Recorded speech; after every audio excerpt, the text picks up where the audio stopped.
ದಿನದ ಸವಿ ನೆನಪಿನ ಸಂದರ್ಭವಾಗಿ ಕುವೆಂಪು ಮತ್ತು ವೈಚಾರಿಕತೆ ಇದನ್ನ ಒಂದು ಉಪನ್ಯಾಸ ಮತ್ತು ಸಂವಾದ ಎಂಬ ಒಂದು ಜಂಟಿ ಕಾರ್ಯಕ್ರಮವನ್ನು ನಾವು ಏರ್ಪಡಿಸಿದ್ದೀವಿ. ಈ ಕಾರ್ಯಕ್ರಮದಲ್ಲಿ ಉಪನ್ಯಾಸಕರಾಗಿ ಡಾಕ್ಟರ್ ಸರ್ಫರಾಜ್ ಚಂದ್ರಗುತ್ತಿ ಅವರು ಭಾಗವಹಿಸ್ತಾ ಇದ್ದಾರೆ ಮತ್ತು ಇದರಲ್ಲಿ ಅನೇಕ ಜನ ನಮ್ಮ ಪಶುವೈದ್ಯರು ಹಾಗೂ ಹಿರಿಯರಾದಂತಹ ಡಾಕ್ಟರ್ ರಮಾನಂದ್ ಮತ್ತು ಇತರ ಅನೇಕರು ಸಹಿತ ಭಾಗವಹಿಸ್ತಾ ಇದ್ದಾರೆ. ಕುವೆಂಪು ಅವರ ಬಗ್ಗೆ ಬಹುತೇಕ ಎಲ್ಲರಿಗೂ ಗೊತ್ತಿದೆ, ಅದರ ಬಗ್ಗೆ ಹೇಳುವ ಅವಶ್ಯಕತೆಯೇ ಇಲ್ಲ. ಇದರ ಪ್ರಮುಖ ಸಾಹಿತ್ಯವನ್ನು ಸರ್ಫರಾಜ್ ಚಂದ್ರಗುತ್ತಿಯವರು ಹೇಳ್ತಾರೆ. ಅವರು ಶಿವಮೊಗ್ಗ ಜಿಲ್ಲೆಯವರು ಹೇಳುವುದು ನಮ್ಮ ಮತ್ತು ನಿಮ್ಮ ಹೆಮ್ಮೆ. ಇದಲ್ಲದೆ ಕುವೆಂಪು ಅವರ ಬಗ್ಗೆ ನಾವು ಅವರ ಎಷ್ಟು ಪುಸ್ತಕಗಳು ಅವರದ್ದು ಬರೆದಿದ್ದಾರೆ ಮತ್ತು ಅವು ಎಷ್ಟು ನಮ್ಮ ಜೀವನಕ್ಕೆ ಅರ್ಥಪೂರ್ಣವಾಗಿದೆ ಅನ್ನೋದ್ರ ಬಗ್ಗೆ ಅನೇಕ ಸಲ ನಾವು ವಿಚಾರವನ್ನು ಮಾಡಿದಾಗ ಅವರ ಮೇರು ವ್ಯಕ್ತಿತ್ವ ನಮಗೆ ನೆನಪಾಗುತ್ತೆ. ಈ ಸಂದರ್ಭದಲ್ಲಿ ಇವತ್ತು ನಾವು ಈ ಕಾರ್ಯಕ್ರಮವನ್ನು ನಾವು ಪ್ರಾರಂಭ ಮಾಡೋಣ. ಪ್ರಾರ್ಥನೆ ಕುಮಾರಿ ಇಂಪನ ಶರ, ಇವರು ಡಾಕ್ಟರ್ ರವಿಕುಮಾರ್ ಅವರ ಮಗಳು ಅಂತ ಹೇಳಲಿಕ್ಕೆ ನಮಗೆ ತುಂಬಾ ಹೆಮ್ಮೆ ಆಗ್ತಾ ಇದೆ. ಕಾರಣ ಈಗ ಪ್ರಾರ್ಥನೆ. ದಯವಿಟ್ಟು ಎಲ್ಲರೂ ಮ್ಯೂಟ್ ಮಾಡ್ಕೊಳ್ಳಿ. Yes please. ಕುವೆಂಪು ಅವರ ಆಧ್ಯಾತ್ಮಿಕ ಗುರುಗಳು ಅವ್ರ ಮನೆಗೆ ಬಂದಂತ ಸಂದರ್ಭದಲ್ಲಿ ರಚಿಸಿದ ಒಂದು ಗೀತೆಯನ್ನ ಹಾಡೋ ಮುಖಾಂತರ ಈ ಕಾರ್ಯಕ್ರಮಕ್ಕೆ ಚಾಲನೆ ಕೊಡ್ತಾ ಇದ್ದಾರೆ. ಕುಮಾರಿ ಇಂಪನಶರ.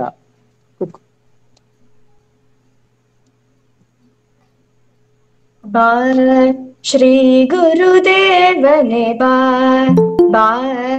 ಶ್ರೀ ಗುರುದೇವನೇ ಬಾ ಶ್ರೀ ಗುರುದೇವನೇ ಬಾ ಶ್ಯಾಮಲ ಕಾನನ ಶೃಂಗತರಂಗಿತ ಸಹ್ಯಾದ್ರಿಯ ಸುಂದರ ಮಂದಿರಕ್ಕೆ ಚಿನ್ಮಯ ಮಮ ಹೃನ್ಮಂದಿರಕ್ಕೆ ಬಾ ಶ್ರೀ ಗುರುದೇವನೇ ಬಾ ಶ್ರೀ ಗುರುದೇವನೇ ಬಾ ಶ್ರೀ ಗುರುದೇವನೇ ಬಾ ಶ್ರೀ ಗುರುದೇವನೇ ಬಾ ಶ್ರೀ ಗುರುದೇವನೇ ಬಾ ವಂಗ ಮಾತೆಯಲಿ ಜನ್ಮವನೆತ್ತಿ ದಿವ್ಯ ಸಮನ್ವಯ ಧರ್ಮವ ಬಿತ್ತಿ ವಂಗ ಮಾತೆಯಲಿ ಜನ್ಮವನೆತ್ತಿ ದಿವ್ಯ ಸಮನ್ವಯ ಧರ್ಮವ ಬಿತ್ತಿ ಮತಭೇದದ ವಿಷವನ್ನು ಹೋಗಾಡಿ ಲೋಕದ ದೃಷ್ಟಿಗೆ ಸಮತೆಯ ನೀಡಿ ಕಾಪಾಡಿದ ಪಾವನ ಮೂರುತಿಯೇ ಬಾ ಶ್ರೀ ಗುರುದೇವನೇ ಬಾ ಶ್ರೀ ಗುರುದೇವನೇ ಬಾ ಶ್ರೀ ಗುರುದೇವನೇ ಬಾ ಮಿಂದಿದೆ ನವ ವರ್ಷದಿ ಮಲೆನಾಡು ಹೊಸ ಶೃಂಗಾರದಿ ಮೆರೆದಿದೆ ಕಾಡು ಮಿಂದಿದೆ ನವ ವರ್ಷದಿ ಮಲೆನಾಡು ಹೊಸ ಸಿಂಗಾರದಿ ಮೆರೆದಿದೆ ಕಾಡು ಕೋಗಿಲೆ ಕಾಜಾಣವು ಕಾಬಳ್ಳಿ ಕಾಹ್ವಾನಿಸುತ್ತಿದೆ ಬಾನದೊಳಲ್ಲಿ ಹೇ ನವಯುಗದವತಾರ ಬಾ ಶ್ರೀ ಗುರುದೇವನೇ ಬಾ ಶ್ರೀ ಗುರುದೇವನೇ ಬಾ ಶ್ರೀ ಗುರುದೇವನೇ ಬಾ. Thank you. ಧನ್ಯವಾದಗಳು ಇಂಪನ, ತುಂಬಾ ಚೆನ್ನಾಗಿ ಹಾಡನ್ನಾಡಿದ್ವಿ. ಈಗ ಡಾಕ್ಟರ್ ಭರತ್ ಭೂಷಣ್, ಸಹಾಯಕ ಪ್ರಾಧ್ಯಾಪಕರು, ಪಶುವೈದ್ಯಕೀಯ ಮಹಾವಿದ್ಯಾಲಯ LFC ವಿಭಾಗ, ಇವರು ಎಲ್ಲರನ್ನ ಈ ಕಾರ್ಯಕ್ರಮಕ್ಕೆ ಸ್ವಾಗತಿಸಬೇಕಾಗಿ ಕೋರ್ತೇನೆ. ಡಾಕ್ಟರ್ ಭರತ್ ಭೂಷಣ್.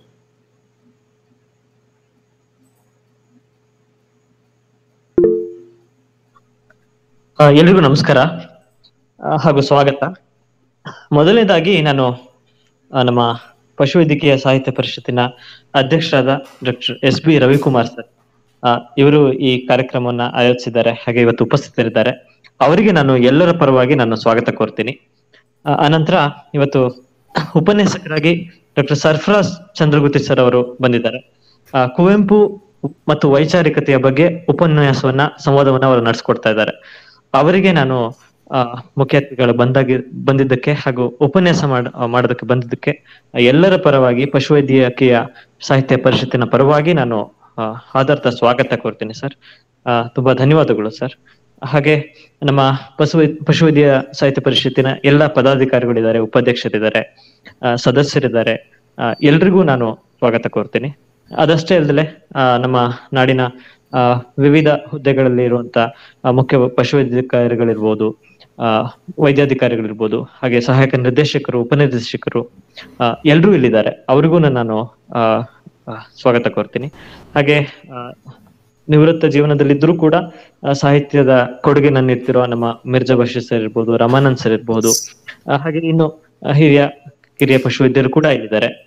ಹಾಗೆ ಎಲ್ಲರಿಗೂ ನಾನು ಮತ್ತೆ ಉಳಿದ ಸಾಹಿತ್ಯಾಸಕ್ತರು ಕೂಡ ಇದ್ದಾರೆ. ಎಲ್ರಿಗೂ ನಾನು ನಮ್ಮ ಪಶುವೈದ್ಯಕೀಯ ಸಾಹಿತ್ಯ ಪರಿಷತ್ತಿನ ಪರವಾಗಿ ಆಧಾರದ ಸ್ವಾಗತ ಕೋರ್ತೀನಿ. ಮತ್ತೊಮ್ಮೆ ಎಲ್ರಿಗೂ ಸ್ವಾಗತ, ಸುಸ್ವಾಗತ. ಧನ್ಯವಾದಗಳು ಸರ್. ನಮಸ್ಕಾರ ಡಾಕ್ಟರ್ ಭರತ್ ಭೂಷಣ್ ಅವರೇ, ಧನ್ಯವಾದ. ಚೆನ್ನಾಗಿ ಸ್ವಾಗತವನ್ನು ಮಾಡಿಕೊಟ್ಟಿದ್ದೀರಿ. ನಿಮಗೂ ಸಹಿತ ಈ ಕಾರ್ಯಕ್ರಮಕ್ಕೆ ಸ್ವಾಗತವನ್ನು ಕೋರ್ತಾ, ಮುಖ್ಯ ಅತಿಥಿಗಳಾದಂತಹ ಡಾಕ್ಟರ್ ಸರ್ಫರಾಜ್ ಚಂದ್ರಗುತ್ತಿಯವರು ಅವರ ಬಗ್ಗೆ ಪರಿಚಯವನ್ನು ಮಾಡಿಕೊಡ್ಬೇಕೆಂದು ಡಾಕ್ಟರ್ ಮಹೇಶ್ವರಪ್ಪ ಸರ್, ಉಪಾಧ್ಯಕ್ಷರು, ಕನ್ನಡ ಪಶುವೈದ್ಯ ಸಾಹಿತ್ಯ ಪರಿಷತ್, ಇವರನ್ನ ಕೋರಿಕೊಳ್ತೇನೆ. Maheshwarappa sir, please. ಧನ್ಯವಾದಗಳು ಸರ್. ಡಾಕ್ಟರ್ ಸರ್ಫರಾಜ್ ಚಂದ್ರಗುತ್ತಿ ಇದಕ್ಕೆ ಪರಿಚಯ ಮಾಡ್ಲಿಕ್ಕೆ ನನಗೆ ತುಂಬಾ ಸಂತೋಷ ಆಗ್ತಾ ಇದೆ. ಡಾಕ್ಟರ್ ಸರ್ಫರಾಜ್ ಚಂದ್ರಗುತ್ತಿ ಅವರದ್ದು ಬಹುಮುಖ ಪ್ರತಿಭೆ, ಲೇಖಕ, ಚಿಂತಕ, ಸಾಹಿತ್ಯ ಸಂಘಟಕ, ಸಮತೂಕದ ಮಾತುಗಾರ, ಭಾವಗೀತೆಯ ಹಾಡುಗಾರ, ಪ್ರಯೋಗಶೀಲ ಅಧ್ಯಾಪಕ ಹಾಗೂ ಕೃಷಿಕ.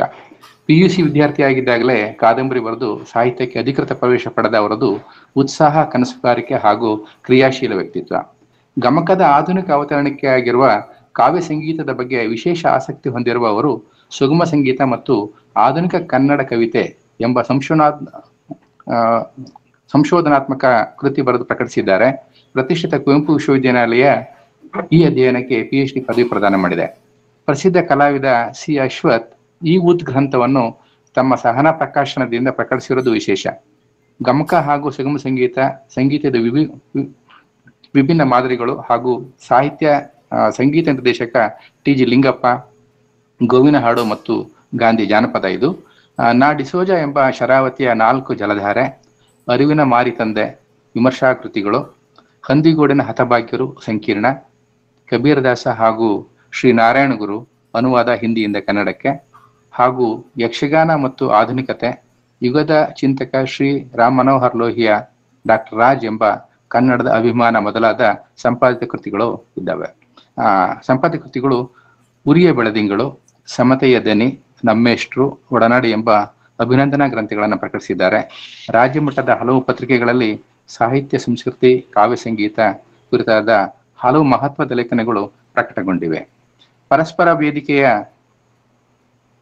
ಪರಸ್ಪರ ಸಾಹಿತ್ಯ ವೇದಿಕೆಯ ಅಧ್ಯಕ್ಷರಾಗಿ ಕಳೆದ 2 ದಶಕಗಳಿಂದ ತಮ್ಮನ್ನು ಸಕ್ರಿಯವಾಗಿ ತೊಡಗಿಸಿಕೊಂಡಿದ್ದಾರೆ. ಉಪನ್ಯಾಸ, ವಿಚಾರಗೋಷ್ಠಿ, ಜಾನಪದ ಕಲಾವಿದರಿಗೆ ಸನ್ಮಾನ, ಪುಸ್ತಕಗಳ ಬಿಡುಗಡೆ, ಹೊಸ ಓದು ಮಾಲಿಕೆಯಲ್ಲಿ ಮಹತ್ವದ ಕೃತಿಗಳ ಕುರಿತಾದ ಚರ್ಚೆ, ರಾಜ್ಯ ರಾಷ್ಟ್ರ ಮಟ್ಟದಲ್ಲಿ ಸಾಹಿತ್ಯ, ಸಂಸ್ಕೃತಿ ಹಾಗೂ ಸಾಮಾಜಿಕ ಕ್ಷೇತ್ರಗಳನ್ನ ಸಾಧಕರನ್ನು ಗುರುತಿಸಿ ಅಕ್ಕಮಹಾದೇವಿ, ಸಂತ ಶಿಶುನಾಳ ಶರೀಫ ಹಾಗೂ ರೆವರೆಂಡ್ F. ಕಿಟ್ಟಲ್ ಸಾಹೇಬ್ ಅವರ ಹೆಸರಿನಲ್ಲಿ 3 ವಾರ್ಷಿಕ ಪ್ರಶಸ್ತಿಗಳನ್ನ ನೀಡ್ತಾ ಇದ್ದಾರೆ. ಸಂಗೀತ ಹಾಗೂ ಸಾಹಿತ್ಯ ಕ್ಷೇತ್ರಗಳಿಂದ ಇವರ ಸಾಧನೆಯನ್ನು ಗುರುತಿಸಿ ಮೈಸೂರಿನ ಸಂಗೀತ ವಿಶ್ವವಿದ್ಯಾಲಯ, ಕಾಂತಾವರದ ಕನ್ನಡ ಸಂಘಗಳು ಗೌರವಿಸಿವೆ. ಕನ್ನಡ ಸಾಹಿತ್ಯ ಪರಿಷತ್ತು ಬೆಂಗಳೂರು ಇವರಿಂದ ಮುದ್ದಣ ಹಾಗೂ ರತ್ನಾಕರ ವರ್ಣಿ ದತ್ತಿ ಪ್ರಶಸ್ತಿ, ಹೊಸತು ಪತ್ರಿಕೆಯ ವಿಶೇಷ ಲೇಖನ ಪ್ರಶಸ್ತಿ ಮೊದಲಾದ ಗೌರವ ಪ್ರಶಸ್ತಿಗಳು ಸಂದಿವೆ. ಸಾಹಿತ್ಯ, ಸಂಸ್ಕೃತಿ, ಕಾವ್ಯ ಸಂಗೀತಗಳಂತೆಯೇ ಭಾರತೀಯ ಸಂಸ್ಕೃತಿ, ಧರ್ಮ ಹಾಗೂ ಆಧ್ಯಾತ್ಮಿಕಗಳ ಕುರಿತು ತೀವ್ರ ಆಸಕ್ತಿ, ಕುತೂಹಲ ಹೊಂದಿರುವ ಡಾಕ್ಟರ್ ಸರ್ಫರಾಜ್ ಚಂದ್ರಗುತ್ತಿ ಅವರ ಹಲವು ವರ್ಷಗಳ ಅಧ್ಯಯನದ ಫಲಶ್ರುತಿ ಈ ಕೃತಿ. ಅದು ಏನಂತ ಹೇಳಿದ್ರೆ ಭಾರತೀಯ ಧರ್ಮ ಕೃತಿ. ಇದಕ್ಕೆ P. ಲಂಕೇಶ್ ಅವರ ಪ್ರಶಸ್ತಿ ದೊರಕಿದೆ. ಇವರು ಇವತ್ತು ನಮ್ಮ ಮುಂದೆ ಇದ್ದಾರೆ. ಅವರು ಇವತ್ತು ಮಾತನಾಡಲಿದ್ದಾರೆ. ತಮಗೆ ಹೃತ್ಪೂರ್ವಕವಾದ ಸ್ವಾಗತ ಸರ್. ನಿಮ್ಮನ್ನು ಪರಿಚಯ ಮಾಡಿಕೊಟ್ಟಿದ್ದಕ್ಕೆ ನನಗೆ ತುಂಬಾ ಹೆಮ್ಮೆ ಇದೆ ಸರ್. ಧನ್ಯವಾದಗಳು. ಧನ್ಯವಾದಗಳು ಮಹೇಶ್ವರಪ್ಪ ಸರ್. ನಿಮಗೂ ಸಹಿತ ಸ್ವಾಗತ ಕೊಡ್ತಾ, ಡಾಕ್ಟರ್ ಸರ್ಫರಾಜ್ ಚಂದ್ರಗುತ್ತಿ ಅವರ ಪರಿಚಯ ಆಗಿದೆ. ಈಗ ಅವರ ಮಾತನ್ನು ಕೇಳಲಿಕ್ಕೆ ನಾವೆಲ್ಲರೂ ಸಹಿತ ಕಾತರದಿಂದ ಕಾಯ್ತಾ ಇದ್ದೀವಿ. ನಮಸ್ಕಾರ. ನನ್ನ ಧ್ವನಿ ನಿಮ್ಗೆ ಎಲ್ರಿಗೂ ಕೇಳಿಸ್ತಾ ಇದೆ ಅನ್ಕೊಂಡಿದ್ದೀನಿ. ಕೇಳಿಸ್ತಾ ಇದೆ ಸರ್. ಕನ್ನಡ ಪಶುವೈದ್ಯ ಸಾಹಿತ್ಯ ಪರಿಷತ್ತು ಆಯೋಜಿಸಿರುವಂತಹ ಈ ಕಾರ್ಯಕ್ರಮದಲ್ಲಿ ನಮ್ಮೆಲ್ಲರ ಮಹಾನ್ ಚೇತನ ರಾಷ್ಟ್ರಕವಿ ಕುವೆಂಪು ಮತ್ತು ಅವರ ವೈಚಾರಿಕತೆ ಕುರಿತು ಮಾತಾಡಬೇಕು ಅಂತ ತಾವೆಲ್ಲ ಕೇಳ್ಕೊಂಡ್ರಿ. ಈ ವಿಷಯದ ಬಗ್ಗೆ ನಾನು ಒಪ್ಕೊಂಡ ಮೇಲೆ ಹೊಸ ಸಂಗತಿಗಳ ಕುರಿತು ಯೋಚನೆ ಮಾಡುವಂತಾಯ್ತು. ಹೊಸ ಚಿಂತನೆಗಳಿಗೆ ಯೋಚನೆ ಮಾಡೋದಕ್ಕೆ ಹಚ್ಚಿದ್ದಕ್ಕಾಗಿ ನಿಮ್ಮೆಲ್ಲರಿಗೂ ನಾನು ಧನ್ಯವಾದ ಹೇಳಬೇಕು. ಯಾಕಂದ್ರೆ ಕುವೆಂಪುವನ್ನ ಹೊಸದಾಗಿ ಮತ್ತೊಮ್ಮೆ ಗ್ರಹಿಸುವ, ಅರ್ಥ ಮಾಡಿಕೊಳ್ಳುವ, ಅನುಸಂಧಾನ ಮಾಡುವ ಒಂದು ಅವಕಾಶವನ್ನ ನಿಮ್ಮ ವೇದಿಕೆ ಕಲ್ಪಿಸ್ಕೊಟ್ಟಿದೆ. ಸ್ನೇಹಿತರೆ, ಈ ವಿಡಿಯೋ ನಿಮ್ಮ ಗ್ರೂಪ್ನಲ್ಲಿ ಎಸ್ ಬಿ ರವಿಕುಮಾರ್ ಸರ್ ಇದ್ದಾರೆ, ರಮಾನಂದ್ ಸರ್ ಇದ್ದಾರೆ, ನಾಡಿನ ಹೆಸರಾಂತ ಹಿರಿಯ ಸಾಹಿತಿಗಳಾದ ಮಿರ್ಜಾ ಬಶೀರ್ ಸರ್ ಇದ್ದಾರೆ. ನಿಮ್ಮೆಲ್ಲರ ನಡುವೆ ಕೆಲವು ವಿಷಯಗಳನ್ನು ನಾನು ಹಂಚ್ಕೊಳ್ಳೋದಕ್ಕೆ ಬಹಳ ಸಂತೋಷ ಪಡ್ತೇನೆ. ಕುವೆಂಪು ಹಾಗೂ ವೈಚಾರಿಕತೆ ಅನ್ನೋ ಈ ವಿಷಯದ ಬಗ್ಗೆ ಮಾತಾಡುವಾಗ 2 ದಿನದ ಹಿಂದೆ ನಾವು ಕುವೆಂಪು ಜನ್ಮದಿನವನ್ನು ಆಚರಣೆ ಮಾಡಿದ್ದೇವೆ. ಇನ್ನು ಕೆಲವೇ ಗಂಟೆಗಳಲ್ಲಿ 2024ನೇ ಇಸುವಿಗೆ ನಾವು ಪಾದಾರ್ಪಣೆ ಮಾಡಲಿಕ್ಕಿದ್ದೇವೆ. ಕುವೆಂಪು ಹೆಸರನ್ನ ಒಂದು ಹೊಸ ಕಾಲಘಟ್ಟಕ್ಕೆ ನಾವು ನಮ್ಮ ಮನೋಧರ್ಮದ ಜೊತೆಯಲ್ಲಿ ನವೀಕರಿಸ್ಕೊಳ್ಳುವಂಥ ಒಂದು ಸದವಕಾಶ ಅಂತ ನಾನು ಭಾವಿಸ್ತೇನೆ. ಸ್ನೇಹಿತರೆ, ಸಾಮಾನ್ಯವಾಗಿ ನಾವೆಲ್ಲ ಬಳಸುವಂಥ 2 ಪದಗಳು ವೈಚಾರಿಕತೆ ಮತ್ತು ವೈಜ್ಞಾನಿಕ ಮನೋಧರ್ಮ ಅಂತ. ಒಂದಕ್ಕೊಂದು ಸಂವಾದಿ, ಒಂದಕ್ಕೊಂದು ಪರ್ಯಾಯವಾಗಿ ಈ ಪದಗಳನ್ನು ನಾವು ಹೆಚ್ಚಾಗಿ ಬಳಸ್ತಾ ಬಂದಿದ್ದೇವೆ. ಆದ್ರೂ ಇವೆರಡರ ನಡುವೆ ಒಂದು ಸೂಕ್ಷ್ಮವಾದ ವ್ಯತ್ಯಾಸಗಳಿದಾವೆ ಅಂತ ನನಗನ್ಸುತ್ತೆ. ವೈಚಾರಿಕತೆ ಅನ್ನೋದು ವಿಚಾರ ಮಾಡುವ ಪ್ರವೃತ್ತಿಯಿಂದ ಹುಟ್ಟುಕೊಂಡಿರುವಂಥದ್ದು. ವಿಜ್ಞಾನ ಅಧಿಕೃತವಾಗಿ ಹುಟ್ಟು ಪಡೆಯೋಕ್ಕಿಂತ ಮೊದಲು ಮನುಷ್ಯನ ಆಲೋಚನೆ, ಚಿಂತನೆಗಳು ಯಾವತ್ತಿಂದಾನೂ ಅವು ಬೆಳೀತಾನೆ ಬಂದಿದೆ. ಅರಿಸ್ಟಾಟಲ್, ಪ್ಲೇಟೋ ಅಥವಾ ಮಹಾಕಾವ್ಯ ಬರೆದಿರುವಂಥ ವಾಲ್ಮೀಕಿ, ವ್ಯಾಸ, ಸಾಕ್ರಟಿಸ್, ಬುದ್ಧ ಅವ್ರ ಕಾಲಕ್ಕೆ ಅದಾಗಲೇ ವೈಚಾರಿಕತೆ ಅನ್ನುವಂಥದ್ದು ಬಹಳ ಸ್ಪಷ್ಟ ರೂಪವನ್ನು ಪಡೆದಿತ್ತು. ಆದರೆ ಆ ಕಾಲಕ್ಕೆ ವಿಜ್ಞಾನ ಅನ್ನುವಂಥ ಶಾಸ್ತ್ರ ಅಧಿಕೃತವಾಗಿ ಇನ್ನೂ ಸ್ಥಾಪನೆಗೊಂಡಿರಲಿಲ್ಲ. ಹಾಗಾಗಿ ವೈಚಾರಿಕತೆ ಅನ್ವೇಷಿಸುವ ಸತ್ಯದ ಹಾದಿಯಲ್ಲಿ ವಿಜ್ಞಾನ ಬೆಳೀತದೆ. ವಿಜ್ಞಾನ ಅಧಿಕೃತವಾದ ಪ್ರಮೇಯಗಳನ್ನ, ಸೂತ್ರಗಳನ್ನ, ಪ್ರಯೋಗಗಳನ್ನ ಮಾಡ್ತಾ ಸತ್ಯವನ್ನ ಅಧಿಕೃತವಾಗಿ ನಮ್ಮ ಮುಂದೆ ಮಂಡಿಸುತ್ತೆ. ಹಾಗಾಗಿ ವೈಚಾರಿಕತೆ ಮೊದಲು, ವೈಜ್ಞಾನಿಕ ಮನೋಭಾವ ಮೊದಲು ಅನ್ನೋ ಪ್ರಶ್ನೆಗಿಂತ ಅವೆರಡನ್ನೂ ಸಂವಾದಿಯಾಗಿ ಕೊಂಡೊಯ್ಯೋದು ಒಳ್ಳೆಯದು. ವೈಚಾರಿಕತೆ ಬೆಳೆದ ಹಾಗೆಲ್ಲ ವೈಜ್ಞಾನಿಕ ಮನೋಧರ್ಮ ಬಹಳ ಗಟ್ಟಿಯಾಗಿ ಬೆಳೀತಾ ಹೋಗುತ್ತೆ. ಮತ್ತೆ ವಿಜ್ಞಾನದ ಹಾದಿಯಲ್ಲಿ ನಮ್ಮ ವೈಚಾರಿಕತೆಯು ಕೂಡ ಇನ್ನಷ್ಟು ಸ್ಪಷ್ಟ ಹಾದಿಗಳನ್ನು ಕಂಡುಕೊಳ್ಳುತ್ತೆ. ಹಾಗಾಗಿ ಅವೆರಡರ ನಡುವೆ ಬಹಳ ದೊಡ್ಡ ಭಿನ್ನತೆ ಇದೆ ಅನ್ಕೊಂಡು ನಾನು ಮಾತು ಶುರು ಮಾಡ್ಲಾರೆ. ಒಟ್ಟಾರೆ ಆ ಎರಡೂ ಏನಿದೆ ಅದು ನಮ್ಗೇನನ್ನ ಕಲಿಸುತ್ತೆ? ಪ್ರಶ್ನಿಸುವ, ಚಿಂತಿಸುವ, ಮಥಿಸುವ ಒಂದು ಹುಡುಕಾಟದ ಮನೋಧರ್ಮವನ್ನ ವೈಚಾರಿಕತೆ ನಮ್ಗೆ ಕಟ್ಕೊಡತ್ತೆ. ಅನೇಕರು ಹೇಳ್ತಾರೆ, ಹೌದು, ವೈಚಾರಿಕತೆ ಇಲ್ಲದೆ ಇರುವಂಥ ಕಲಾವಿದ, ಪಂಡಿತ, ಲೇಖಕ ಅವನಿಗೆ ಸಮಾಜಕ್ಕೆ ಬಹಳ ದೊಡ್ಡದನ್ನು ಕೊಡೋದಕ್ಕೆ ಸಾಧ್ಯ ಇಲ್ಲ. ಆದರೆ ಆ ಕಲೆಯ ಜೊತೆಯಲ್ಲಿ, ಬರಹದ ಜೊತೆಯಲ್ಲಿ, ಸೃಜನಶೀಲತೆಯ ಜೊತೆಯಲ್ಲಿ ವೈಚಾರಿಕತೆಯೂ ಬೆರೆತು ಬಿಟ್ರೆ ಆವಾಗ ಒಂದು ಅಸಾಧಾರಣವಾದ ಕಲಾಕೃತಿ ಸೃಷ್ಟಿಯಾಗತ್ತೆ. ಅದಕ್ಕೆ ಉದಾಹರಣೆ ಕುವೆಂಪು ಅಂತ ನನ್ನ ಭಾವನೆ. ಕುವೆಂಪು ಇಡೀ ಅವರ ಮನೋಧರ್ಮದ ಒಳಗೆ ಒಂದು ಪ್ರಶ್ನಿಸುವ ಗುಣ ಇತ್ತು.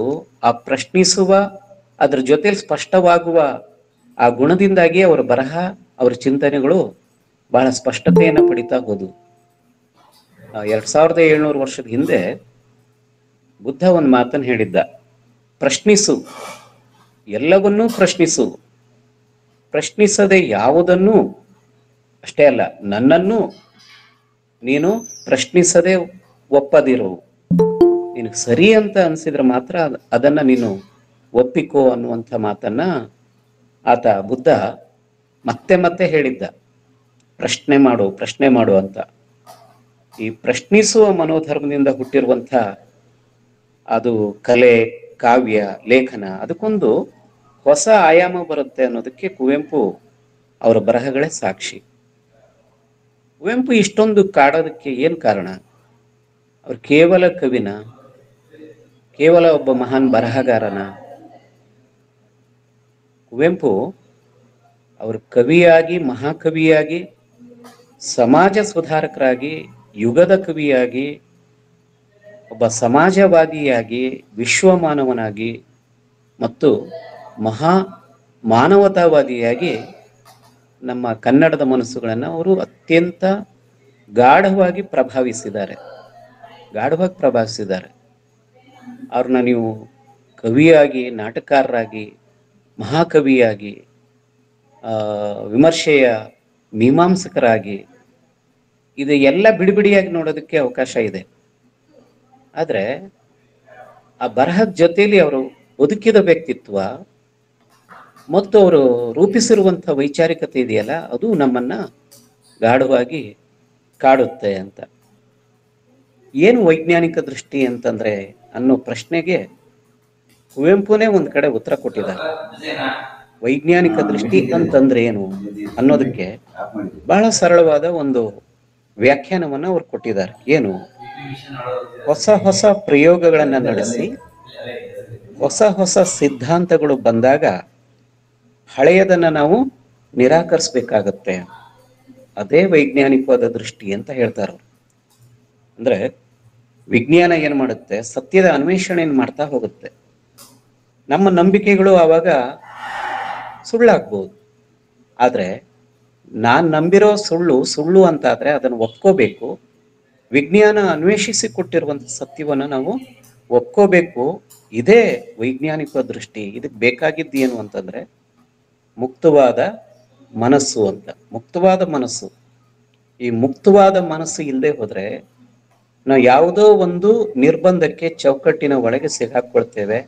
ಅದ್ರಾಚೆ ಯೋಚನೆ ಮಾಡೋದಕ್ಕೆ ನಮಗೆ ಸಾಧ್ಯ ಆಗಲ್ಲ. ನಮ್ಮೆಲ್ಲರ ಮಿತಿ ಅದು. ಆ ಎಲ್ಲ ಮಿತಿಗಳನ್ನ ಮೀರಿದಾಗ ಒಬ್ಬ ಕುವೆಂಪು ಸೃಷ್ಟಿಯಾಗ್ತಾರೆ. ಎಲ್ಲ ತತ್ವದ ಎಲ್ಲೇ ಮೀರಿ ಅಂತ ಅನಿಕೇತನ ತತ್ವ ಹೇಳ್ತಾರಲ್ಲ ಅವ್ರ ಪದ್ಯದಲ್ಲಿ, ಎಲ್ಲ ನಿರ್ಬಂಧಗಳನ್ನ ನಿರ್ದಿಗಂತವಾಗಿ ಏರಿ ಅಂತಾರೆ. ಬಹಳ ಅದ್ಭುತವಾದ ಪದ್ಯ ಅದು. ಅನಿಕೇತನ ಒಂದು ಓದಿ ಅರ್ಥ ಮಾಡ್ಕೊಂಡ್ರೆ ಅವ್ರ ವೈಚಾರಿಕತೆ ವಿಶ್ವರೂಪಿಯಾದದ್ದು, ವಿಶ್ವಮುಖಿಯಾದದ್ದು, ಅದಕ್ಕೆ ಯಾವುದೇ ನಿರ್ಬಂಧಗಳು ಇಲ್ಲ ಅನ್ನೋದು. ಬಹಳ ಹಿಂದೆ ಈ ದೇಶ ಕಂಡ ಬಹಳ ಅಪರೂಪದ ಕವಿ, ನಾಟಕಕಾರ ನಮ್ಮ ಕಾಳಿದಾಸ ಕೂಡ ಅದಕ್ಕೆ ಪೂರಕವಾದ ಒಂದು ಮಾತನ್ನು ಹೇಳ್ತಾನೆ. ಪುರಾಣ ಮಿಥ್ಯೇವನ ಸಾಧು ಸರ್ವಂ ನಚಾಪಿ ಕಾವ್ಯಂ ನವಮಿಥ್ಯ ಪದ್ಯಂ ಸಂತಹ ಪರೀಕ್ಷಾನ್ಯತರದ್ ಭಜಂತೆ ಮೋಢ ಪರಪ್ರತ್ಯಯ ನೇಯ ಬುದ್ಧಿ ಅಂತ.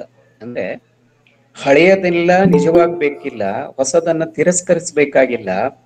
ಸತ್ಪುರುಷರಾದವರು ಪರೀಕ್ಷೆ ಮಾಡಿ ಒಪ್ಕೊಳ್ತಾರೆ. ಆದ್ರೆ ಮೂರ್ಖರು ಹಾಗೆ ಯಾಂತ್ರಿಕವಾಗಿ ಒಪ್ಪಿ ಅದನ್ನ ಅನುಸರಿಸ್ತಾರೆ. ಹಾಗಾಗಿ ನಾವು ಹಳೆಯದ್ರ ಬಗ್ಗೆನೂ ನಂಬಿಕೆ ಇಟ್ಕೊಂಡು, ಹೊಸತಿನ ಬಗ್ಗೆ ಅನುಮಾನವನ್ನು ಇಟ್ಕೊಂಡು, ಸ್ವೀಕಾರದ ಮನೋಭಾವವನ್ನು ಇಟ್ಕೊಂಡು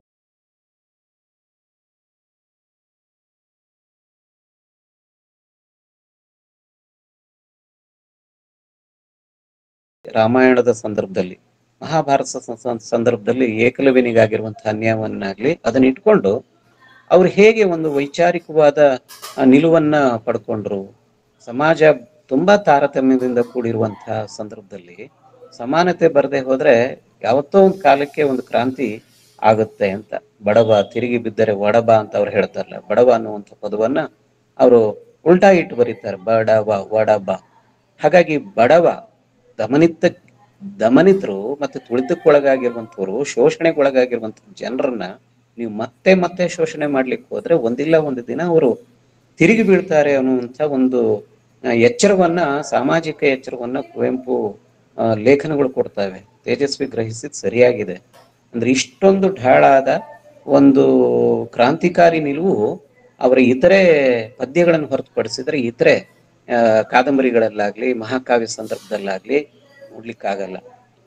ಹಾಗಂತ ಮಹಾಕಾವ್ಯ ಏನಿದೆ ಶ್ರೀ ರಾಮಾಯಣ ದರ್ಶನಂ, ಅದು ವೈಚಾರಿಕತೆಯನ್ನ ಮೀರಿದ ಒಂದು ದಾರ್ಶನಿಕತೆಯನ್ನು ಕೊಡುತ್ತೆ. ಹೇಳ್ತಾರೆ ವೈಚಾರಿಕತೆ ಆಧ್ಯಾತ್ಮದ ನೆಲೆಗೆ ಬಂದಾಗ ಒಂದು ದಾರ್ಶನಿಕ ಸತ್ಯ ನಮಗೆ ಸಿಗುತ್ತೆ ಅಂತ ಹೇಳ್ತಾರೆ. ಕುವೆಂಪು ಅಂಥ ನಿಲುವಿಗೆ ಬಂದಾಗ ಬರೆದಿರುವಂಥ ಕಾವ್ಯ ಇದು ಶ್ರೀ ರಾಮಾಯಣ ದರ್ಶನಂ ಅನ್ನುವಂಥ ಕಾವ್ಯ.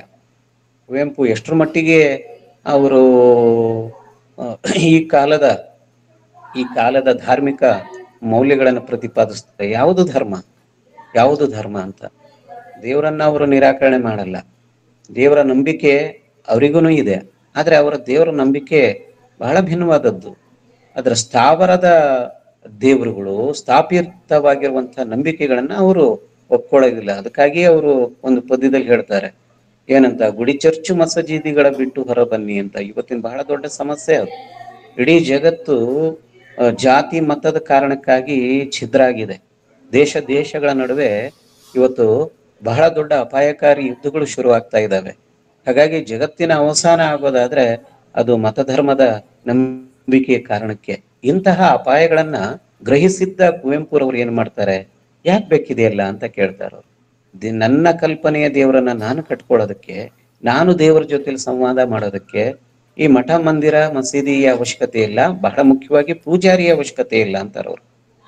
ಅಂದ್ರೆ ಧರ್ಮ, ದೇವರು ಮತ್ತೆ ಭಕ್ತರ ನಡುವೆ ಇರುವಂತ ಈ ಮಧ್ಯಸ್ಥಿಕೆ ವಹಿಸುವಂತ ಒಬ್ಬ ಪುರೋಹಿತ ಬರ್ತಾನಲ್ಲ, ಅವನು ಎಲ್ಲ ಧರ್ಮದಲ್ಲೂ ಇರುವಂತವನು. ಆ ಪುರೋಹಿತ ನನ್ನ ಅವರು ಒಪ್ಪೋದಿಲ್ಲ. ಅವರು ಪೂಜೆಯನ್ನು ಮಾಡ್ತಿದ್ರು. ಯಾರ ಫೋಟೋವನ್ನು ಇಟ್ಕೊಂಡಿದ್ರು, ಅಣ್ಣನ ನೆನಪಿನಲ್ಲಿ ಬರುತ್ತಲ್ಲ, ಮನೆಯಲ್ಲಿ ಅವರ ಆಧ್ಯಾತ್ಮಿಕ ಗುರು ಪರಮಹಂಸರ ಫೋಟೋ ಇತ್ತು, ವಿವೇಕಾನಂದರ ಫೋಟೋ ಇತ್ತು, ಮತ್ತೆ ಆದಿಶಕ್ತಿಯಲ್ಲಿ ಅವರಿಗೆ ನಂಬಿಕೆ ಇತ್ತು. ಯಾ ದೇವಿ ಸರ್ವಭೂತೇಶು ಅನ್ನುವಂಥ ಆ ಶ್ಲೋಕ ಏನಿದೆ ಅದನ್ನ ನೋಡಿದ್ರೆ ಉಪನಿಷತ್ತಿನ ಅನೇಕ ಶ್ಲೋಕಗಳನ್ನ ಅವರು ಪಠಿಸ್ತಾ ಇದ್ರು. ಅಂದ್ರೆ ದೇವರಲ್ಲಿ ಅಪರಿಮಿತವಾದ ನಂಬಿಕೆ ಇದೆ. ನಿಸರ್ಗವನ್ನ ದೇವರ ಸ್ಥಾನದಲ್ಲಿ ಇಟ್ಟು ನೋಡ್ತಾರೆ, ಸತ್ಯವನ್ನ ದೇವರ ಸ್ಥಾನದಲ್ಲಿ ಇಟ್ಟು ನೋಡ್ತಾರೆ. ಆದ್ರೆ ಅವ್ರ ನಡುವೆ ಇರುವಂತ ಈ ಮಧ್ಯವಸ್ಥಿಕೆ ವಹಿಸಿರುವಂತ ಪೂಜಾರಿಯನ್ನ ಅವರು ಒಪ್ಪೋದಿಲ್ಲ. ಅವ್ರು ನೇರವಾಗಿ ಹೇಳ್ತಾರೆ, ನನ್ನ ನಿನ್ನಯ ನಡುವೆ ಏಕೆ ಈ ಪೂಜಾರಿ ಅಂತ ಕೇಳ್ತಾರೆ. ದೇವರಿಗೆ ನನ್ನ ಮತ್ತು ನಿನ್ನ ನಡುವೆ ಏಕೆ ಈ ಪೂಜಾರಿ, ನಮ್ಮ ಪೂಜೆಗೆ ಇವನೇ ಅರಿ, ಅದಕ್ಕೆ ಪೂಜಾರಿ ಅಂತ ಒಂದು ಸಣ್ಣ ಪದ್ಯದ ಸಾಲದು. ನನ್ನ ನಿನ್ನಯ ನಡುವೆ ಏಕೆ ಈ ಪೂಜಾರಿ, ನಮ್ಮ ಪೂಜೆಗೆ ಇವನೇ ಅರಿ, ಅದಕ್ಕೆ ಪೂಜಾರಿ ಅಂತ. ಹಾಗಾಗಿ ಇಂಥ ಒಂದು ಪದ್ಯವನ್ನ ಆ ಕಾಲಕ್ಕೆ ಬರಿಬೇಕು ಅಂತಂದ್ರೆ ಬಹಳ ದೊಡ್ಡ ಒಂದು ಆತ್ಮ ಸ್ಥೈರ್ಯ ಬೇಕಾಗುತ್ತೆ. ಸಮಾಜವನ್ನು ಎದುರು ಹಾಕೊಳ್ಳೋದಷ್ಟು ಸುಲಭದ ಮಾತಲ್ಲ. ಹೇಳ್ತಾರೆ ಏನು ಅಂತಂದ್ರೆ, ಸತ್ತ ಮೀನುಗಳು ಹರಿಯೋ ನೀರಿನಲ್ಲಿ ತೇಲ್ಕೊಂಡು ಹೋಗ್ತವೆ, ಆದ್ರೆ ಜೀವಂತ ಮೀನು ಮಾತ್ರ ಪ್ರವಾಹಕ್ಕೆ ಎದುರಾಗಿ ಚಲಿಸುತ್ತೆ, ಈಜುತ್ತೆ ಅಂತ ಹೇಳ್ತಾರೆ. ಕುವೆಂಪು ಅಂತ ಸಾಹಸವನ್ನು ಮಾಡಿದ್ರು.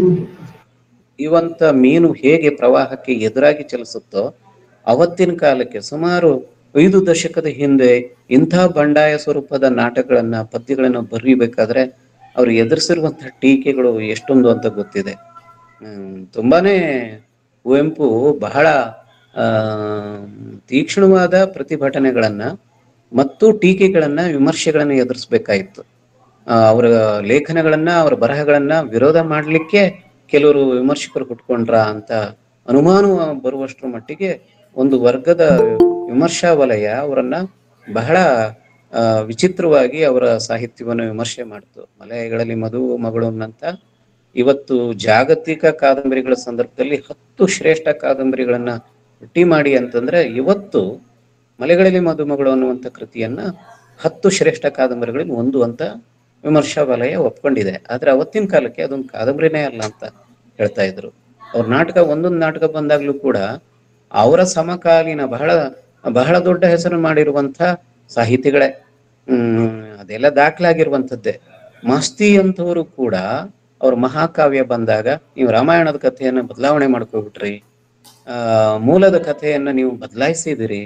ಹಾಗೆ ಶೂದ್ರ ತಪಸ್ವಿ ಅಂತ ನಾಟಕ ಬಂದಾಗ, ಎಲಗಾರನಂಥ ನಾಟಕ ಬಂದಾಗ, ಬೆರಳಿಗೆ ಕೊರಳ ಅನ್ನುವಂಥ ನಾಟಕ ಬಂದಾಗ, ಬಹಳ ದೊಡ್ಡ ಪ್ರತಿಭಟನೆಯನ್ನ ಎದುರಿಸ್ಬೇಕಾಗ್ತದೆ. ಕುವೆಂಪು ಹೇಳಿದ್ರು, ನೀನೇರಬಲ್ಲೆಯ ನಾನೇರು ಎತ್ತರಕ್ಕೆ, ನೀ ಇಳಿಯಬಲ್ಲೆಯ ನಾ ಇಳಿಯುವಾಳಕ್ಕೆ, ನೀ ಹಾರಬಲ್ಲೆಯ ನಾ ಹಾರುವ ಅಗಲಕ್ಕೆ ಅಂತ. ಅದನ್ನೂ ವಿಮರ್ಶೆ ಮಾಡಿದ್ರು, ಅದನ್ನು ಟೀಕೆ ಮಾಡಿದ್ರು. ಕುವೆಂಪು ಎಷ್ಟು ನಿಷ್ಠುರವಾಗಿ ಹೀಗೆ ಹೇಳ್ತಾ ಇದಾರಲ್ಲ ಅಂತ ಸವಾಲ್ ಹಾಕ್ತಾ ಇದಾರಂತ. ಸವಾಲ್ ಹಾಕಿದ್ದಲ್ಲ ಅದು. ಅಷ್ಟ್ರ ಮಟ್ಟಿಗೆ ಇಡೀ ಕನ್ನಡದ ವಿಮರ್ಶಾ ವಲಯ ಒಂದು ಗುಂಪು ಅವರ ಬರಹಗಳನ್ನ, ಅವರ ವ್ಯಕ್ತಿತ್ವವನ್ನ ಆ ವಿಚಿತ್ರವಾದ ರೀತಿಯಲ್ಲಿ ಟೀಕೆ ಮಾಡ್ತಾ ಇರೋ ಸಂದರ್ಭದಲ್ಲಿ ಅದಕ್ಕೆ ಕಾವ್ಯ ಸ್ವರೂಪದಲ್ಲಿಯೇ ಅವರು ಅದನ್ನ ಉತ್ತರಿಸಿದ್ರು ಅಂತ ಉತ್ತರ ಕೊಡ್ತಾರೆ.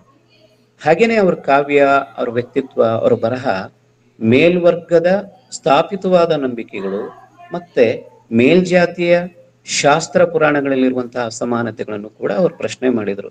ಯಾವ ಕಾಲದ ಶಾಸ್ತ್ರವೇನು, ಹೇಳಿದರೇನು, ಎದೆಯದನಿಗೂ ಮಿಗಿಲು ಶಾಸ್ತ್ರವಿಹುದೇನು ಅನ್ನುವಂಥ ಈ ಮಾತುಗಳು. ಅಂದ್ರೆ ಶಾಸ್ತ್ರಕ್ಕಿಂತ ಮುಖ್ಯವಾಗಿ ನಮಗೆ ಬೇಕಾಗಿದ್ದೇನು ಅಂತಂದ್ರೆ ಈ ಕಾಲದ ಯುಗಧರ್ಮ ಬೇಕು. ಈ ಕಾಲದ ಯುಗಧರ್ಮಕ್ಕೆ ಅಡ್ಡಿಯಾಗಿ ನಿಂತಿರುವಂಥವ್ರು ಯಾರು ಅಂತಂದ್ರೆ ಮೇಲ್ವರ್ಗ, ಮತ್ತೆ ಅವರು ರಚನೆ ಮಾಡಿರುವಂತ ಕೆಲವು ಶಾಸ್ತ್ರಗಳೇನಿದಾವೆ ಅದನ್ನ ಅವರು ಪ್ರಶ್ನೆ ಮಾಡಬೇಕಾಯ್ತು ತಮ್ಮ ಪದ್ಯಗಳಲ್ಲಿ, ಮತ್ತೆ ಅವರು ತಮ್ಮ ಮಾತುಗಳಲ್ಲಿ ಕೂಡ ಅಂಥದ್ದನ್ನ ಮಾಡಿದ್ರು. ಆ ಮತದ ಈ ಮತದ ಹಳೆ ಮತದ ಸಹವಾಸ ಸಾಕಿನ್ನು ಸೇರಿದ ವಿಶ್ವಪಥಕ್ಕೆ ಮನುಜ ಮತಕ್ಕೆ ಅನ್ನುವಂಥ ಮಾತು ಹೇಳ್ತಾರಲ್ಲ. ಮನುಷ್ಯ ಕುಲವನ್ನ ನಾವು ಬೆಳೆಸ್ಬೇಕಾಗಿದೆ. ಯಾವುದೋ ಒಂದು ಜಾತಿ, ಒಂದು ಕುಲಕ್ಕೆ ನಾವು ಅಂಟ್ಕೊಬಿಟ್ರೆ ಹೇಗೆ ಅನ್ನುವಂಥ ಪ್ರಶ್ನೆಯನ್ನ ಕುವೆಂಪು ಕೇಳಿದ್ರು ಅಂತ. ಇನ್ನು ಕುವೆಂಪು ಬಗ್ಗೆ ಮಾತಾಡುವಾಗ ಅನೇಕರು ಹೇಳ್ತಾರೆ ಅವರು ಎಲ್ಲವನ್ನು ಪ್ರತಿಭಟಿಸಿದ್ರು, ವಿರೋಧಿಸಿದ್ರು, ಅವರಿಗೆ ಅವರು ಒಂದು ಹಂತದಲ್ಲಿ ನಾಸ್ತಿಕರಾಗಿದ್ರು ಅಂತ. ಇಲ್ಲ ಇಲ್ಲ, ಅವರು ಅಪ್ಪಟ ಆಸ್ತಿಕರೇ ಆಗಿದ್ರು. ಈ ಹಿಂದೆ ಆ ವಿಷಯವನ್ನ ನಾನು ಪ್ರಸ್ತಾಪ ಮಾಡಿದೆ, ಮತ್ತೊಮ್ಮೆ ಹೇಳ್ತಾ ಇದ್ದೀನಿ. ಕುವೆಂಪುಗೆ ವಿಜ್ಞಾನದ ಮೇಲೆ ಅಪರಿಮಿತವಾದ ನಂಬಿಕೆ ಇತ್ತು. ವಿಜ್ಞಾನ ಅನ್ವೇಷಿಸುವ ಸತ್ಯಗಳ ಬಗ್ಗೆ ಕುತೂಹಲ ಇತ್ತು, ಮತ್ತೆ ಸ್ವಾಗತ ಇತ್ತು. ಹಾಗಾಗಿ ಅವರು ಎಷ್ಟರ ಮಟ್ಟಿಗೆ ಅಂತಂದ್ರೆ ಪ್ರೊಫೆಸರ್ ಕೇಶವರಾವ್ ಅನ್ನೋರ ಜೊತೆಲಿ, GT ನಾರಾಯಣ ರಾವ್ ಜೊತೆಲಿ ಫಿಸಿಕ್ಸ್ ಮತ್ತೆ ಕ್ವಾಂಟಮ್ ಥಿಯರಿ ಬಗ್ಗೆ ಬಹಳಷ್ಟು ಚರ್ಚೆ ಮಾಡ್ತಾ ಇದ್ರು. ಹೊಸ ಅನ್ವೇಷಣೆಗಳು ಏನಾಗ್ತಾ ಇದ್ದಾವೆ ಅಂತ. ಆ ಕಾಲಕ್ಕೆ ಇಡೀ ಕರ್ನಾಟಕದಲ್ಲಿ ಒಂದು ಸಾಮಾಜಿಕವಾದ ಎಚ್ಚರವನ್ನು ಕೊಟ್ಟಿರುವಂತ ಲಂಕೇಶ್ ಪತ್ರಿಕೆ ಇತ್ತಲ್ಲ, ಆ ಪತ್ರಿಕೆಯನ್ನ ಎಷ್ಟು ಇಷ್ಟಪಟ್ಟು ಓದ್ತಾ ಇದ್ರು ಅವರು. ಪ್ರತಿ ಬುಧವಾರ ದಿನ ಅದು ಎಲ್ಲರ ಮನೆಗೆ ಬರೋ ಹಾಗೆ ಕುವೆಂಪು ಉದಯ ರವಿ ಮನೆಗೂ ಬರ್ತಾ ಇತ್ತು. ಒಂದು ದಿನ ಬರೋದು ಲೇಟ್ ಆಯ್ತು ಅಂತಂದ್ರೆ ಮೈಸೂರಿಂದ ಅವರು ಬೆಂಗಳೂರಿನ ಬಸವನಗುಡಿ ಈ ಲಂಕೇಶರ ಕಚೇರಿಗೆ ಫೋನ್ ಮಾಡಿ ಕೇಳ್ತಾ ಇದ್ರಂತ, ಯಾಕೆ ಪೇಪರ್ ಬರ್ಲಿಲ್ಲ, ಯಾಕೆ ಪತ್ರಿಕೆ ಬರ್ಲಿಲ್ಲ ಇವತ್ತು ಅಂತ. ಹೊಸತನ್ನ ಹೇಳುವ ಪತ್ರಿಕೆ, ಹೊಸತನ್ನ ಹೇಳುವ, ಹೊಸ ಸತ್ಯಗಳನ್ನ ಹುಡುಕಿ ಕೊಡುವ ವಿಜ್ಞಾನದ ಬಗ್ಗೆ ಬಹಳ ಗೌರವ ಇದೆ ಅವರಿಗೆ. ಹೊಸ್ತು ಬರಬೇಕು, ಹಳೆಯ ಭ್ರಮೆಗಳನ್ನ ಒಡೆಯೋದಕ್ಕೆ ಹೊಸ ಸಂಗತಿಗಳು ನಮಗೆ ಬೇಕು ಅನ್ನೋದ್ರ ಬಗ್ಗೆ ಅವರಿಗೆ ನಂಬಿಕೆ ಇತ್ತು. ಆದ್ರೆ ಅವರ ಆಸ್ತಿಕತೆ ಇದೆಯಲ್ಲ, ಅದು ಸ್ವಲ್ಪ ಭಿನ್ನ ಸ್ವರೂಪದ್ದು ಅಂತ. ಹೇಗೆ ನಮ್ಮಲ್ಲಿ ಆಸ್ತಿಕರಿದ್ದಾರೆ, ಎಂಥ ಆಸ್ತಿಕತೆ ಇದೆ ಅಂತಂದ್ರೆ ಕುರುಡು ಭಕ್ತಿಯ ಆಸ್ತಿಕತೆ. ಆ ಭಕ್ತಿ ಅನ್ನೋದರ ಜೊತೆಲಿ ಏನೆಲ್ಲ ನಂಬಿಕೆಗಳಿದಾವೆ, ಪವಾಡಗಳು, ಮತಾಚಾರಗಳು, ಮತಮೌಢ್ಯಗಳು, ಬಲಿ, ಈ ಎಲ್ಲ ತರದ ಅವಿದ್ಯೆಗಳನ್ನು ಕೂಡ ಅವರು ಸ್ವೀಕರಿಸ್ತಾರೆ, ಸಾಮಾನ್ಯ ಆಸ್ತಿಕರು. ಇನ್ನು ನಾಸ್ತಿಕತೆ ಅನ್ನೋದು ನಿಮ್ಗೆ ಗೊತ್ತೇ ಇದೆ, ಭೌತವಾದ ಅದು, ಮತ್ತೆ ವಿಜ್ಞಾನಕ್ಕೆ ಹೊರತಾದದ್ದನ್ನ ನಾವು ಒಪ್ಪೋದಿಲ್ಲ ಅನ್ನುವಂಥ ಒಂದು ವರ್ಗ ಇದೆ. ಅವರು ಕೂಡ ಈ ಸಮಾಜದ ಹಿತಚಿಂತನೆಯನ್ನೇ ಮಾಡ್ತಾ ಇರ್ತಾರೆ. ಆದ್ರೆ ಕುವೆಂಪು ಆ ತರದ ಕುರುಡು ಭಕ್ತಿಯ ಆಸ್ತಿಕರೂ ಅಲ್ಲ, ಮತ್ತೆ ಈ ತರದ ಎಡಪಂಥೀಯ ನಾಸ್ತಿಕತೆನೂ ಅವರಲ್ಲಿ ಇರಲಿಲ್ಲ. ಅವರ ಆಸ್ತಿಕತೆ ಬಹಳ ಭಿನ್ನ ಸ್ವರೂಪದ್ದು. ಅವರು ದೇವರನ್ನ ನಂಬ್ತಾರೆ, ಆದ್ರೆ ಶಾಸ್ತ್ರಗಳನ್ನ ಪ್ರಶ್ನೆ ಮಾಡ್ತಾರೆ. ಅವ್ರು ದೇವರನ್ನ ನಂಬ್ತಾರೆ, ಪುರೋಹಿತರನ್ನ ಪ್ರಶ್ನೆ ಮಾಡ್ತಾರೆ. ಅವರು ದೇವರನ್ನ ನಂಬ್ತಾರೆ, ಅದರ ಸ್ಥಾವರದ ಗುಡಿ, ಚರ್ಚು, ಮಸೀದಿಗಳನ್ನ ಅವರು ನಿರಾಕರಿಸ್ತಾರೆ. ಒಂದ್ ಹಂತದಲ್ಲಿ ಹೇಳ್ತಾರೆ ವಿಜ್ಞಾನಕ್ಕೆ ಕೂಡ ಮಿತಿ ಇದೆ ಅಂತ. ವಿಜ್ಞಾನಕ್ಕೂ ಮಿತಿ ಇದೆ. ಆ ವಿಜ್ಞಾನದ ಮಿತಿ ಏನು ಅಂತಂದ್ರೆ, ಅಥವಾ ನಮ್ಮ ಯಾವುದು ಎಡಪಂಥೀಯರ ಮಿತಿ ಏನು ಅಂತಂದ್ರೆ, ಭೌತವಾದದ ಆಚೆ ಇರುವ ಸತ್ಯಗಳನ್ನ ಇವರು ಒಪ್ಕೊಳ್ಳಿಕ್ ಸಿದ್ಧ ಇಲ್ಲ. ಈ ಪಂಚೇಂದ್ರಿಯಗಳ ಗ್ರಹಿಕೆಗೆ ಬರುವಂತ ಸತ್ಯಗಳು ಏನಿದಾವೆ ಅದು ಮಾತ್ರ ಸತ್ಯ ಅಂತ ನಾವು ಹೇಳ್ತಾ ಇದ್ದೀವಿ. ಆದ್ರೆ ಹಾಗಿಲ್ಲ. ಈ ಜಗತ್ತನ್ನು ನೋಡಿದ್ರೆ ಈ ಪಂಚೇಂದ್ರಿಯಗಳನ್ನು ಮೀರಿದ ಏನೋ ಸತ್ಯಗಳು ಈ ಜಗತ್ತನ್ನು ಆವರಿಸ್ಕೊಂಡಿದ್ದಾವೆ. ಆದ್ರೆ ನಮ್ಮ ಮಿತಿ ಏನು ಅಂತಂದ್ರೆ, ನಮ್ಮ ಶರೀರದ ಮಿತಿ ಏನು ಅಂತಂದ್ರೆ, ಕಣ್ಣಿಗೆ ಕಾಣುವಂತ, ಕಿವಿ ಕೇಳುವಂತ, ಪಂಚೇಂದ್ರಿಯಗಳಿಗೆ ನಿಲುಕುವಂತ ಸಂಗತಿಗಳನ್ನು ಮಾತ್ರ ನಾವು ಸತ್ಯ ಅಂತ ಕೊಡ್ತಾ ಇದ್ದೀವಿ. ಅದಕ್ಕ ಕುವೆಂಪು ಹೇಳ್ತಾರೆ, ಇಲ್ಲ ಇಲ್ಲ, ವಿಜ್ಞಾನ ಆಧ್ಯಾತ್ಮದ ನೆಲೆಗೆ ಏರಬೇಕು ಅಂತ ಹೇಳ್ತಾರೆ. ಇಂಡಿಯಾದಲ್ಲಿ ಹುಟ್ಟಿರುವಂತ ಒಂದು ಆಧ್ಯಾತ್ಮ ಅನ್ನುವಂಥ ಏನು ಒಂದು ತತ್ವ ಇದೆಯೋ, ಆ ಆಧ್ಯಾತ್ಮದ ಮಾರ್ಗದಿಂದಲೇ ಒಬ್ಬ ಸಾಮಾನ್ಯ ಸಿದ್ಧಾರ್ಥ ಬುದ್ಧನಾಗಿ ವಿಕಾಸ ಆಗೋದಕ್ಕೆ ಸಾಧ್ಯ ಇತ್ತು. ಒಬ್ಬ ಮಹಾವೀರ ಅವನು ನಿರ್ವಾಣದ ಹಂತಕ್ಕೆ, ಆ ಹಂತಕ್ಕೆ ಏರೋದಕ್ಕೆ ಸಾಧ್ಯ ಆಯಿತು. ಒಬ್ಬ ಅಲ್ಲಮನಂತವನು, ಶರಣರಂತವರು ಬಯಲಲ್ಲಿ ಬಯಲಾಗೋದಕ್ಕೆ ಸಾಧ್ಯ ಆದದ್ದು ಯಾವುದು ಅಂತಂದ್ರೆ ಅಷ್ಟಸಿದ್ಧಿ ಮಾರ್ಗ ಅಂತ ಹೇಳಿ ಏನು ವೀರಶೈವ ಟೆಕ್ಸ್ಟ್ ಹೇಳುತ್ತೋ, ಅಥವಾ ಬುದ್ಧ ಅದನ್ನು ನಿರ್ವಾಣ ಅಂತ ಹೇಳ್ತಾನೋ, ನಮ್ಮ ವಚನಕಾರರು ಬಯಲು ಅಂತ ಹೇಳ್ತಾರೋ, ಈ ಬಗೆಯ ಒಂದು ಸಾಧನೆಗೆ ಬೇಕಾಗಿದ್ದು ಏನು ಅಂತಂದ್ರೆ ಅಧ್ಯಾತ್ಮ ಮಾರ್ಗ ಅಂತ. ಅಧ್ಯಾತ್ಮ ಅನ್ನೋದು ಅದು ಮೂಢನಂಬಿಕೆ ಅಲ್ಲ, ಅದು ಧ್ಯಾನದಿಂದ ಸಿದ್ಧಿಸುವಂತ ಒಂದು ಮಾರ್ಗ. ಹೇಳ್ತೀವಲ್ಲ, ಬುದ್ಧನಿಗೆ ಜ್ಞಾನೋದಯ ಆಯಿತು ಅಂತ ಹೇಳಿ. ಅವನಿಗೆ ಜ್ಞಾನೋದಯದ ಹಂತಕ್ಕೆ ಬಂದ್ಮೇಲೆ ಅವನಿಗೆ ಇಡೀ ಲೋಕ ಸತ್ಯಗಳು ಗೋಚರ ಆಗೋದಕ್ಕೆ ಸಾಧ್ಯ ಆಯಿತು. ಬುದ್ಧನಿಗೆ ಲೋಕ ಸತ್ಯಗಳು ಕಂಡಿದ್ದು ಪಂಚೇಂದ್ರಿಯಗಳಿಂದ ಅಲ್ಲ.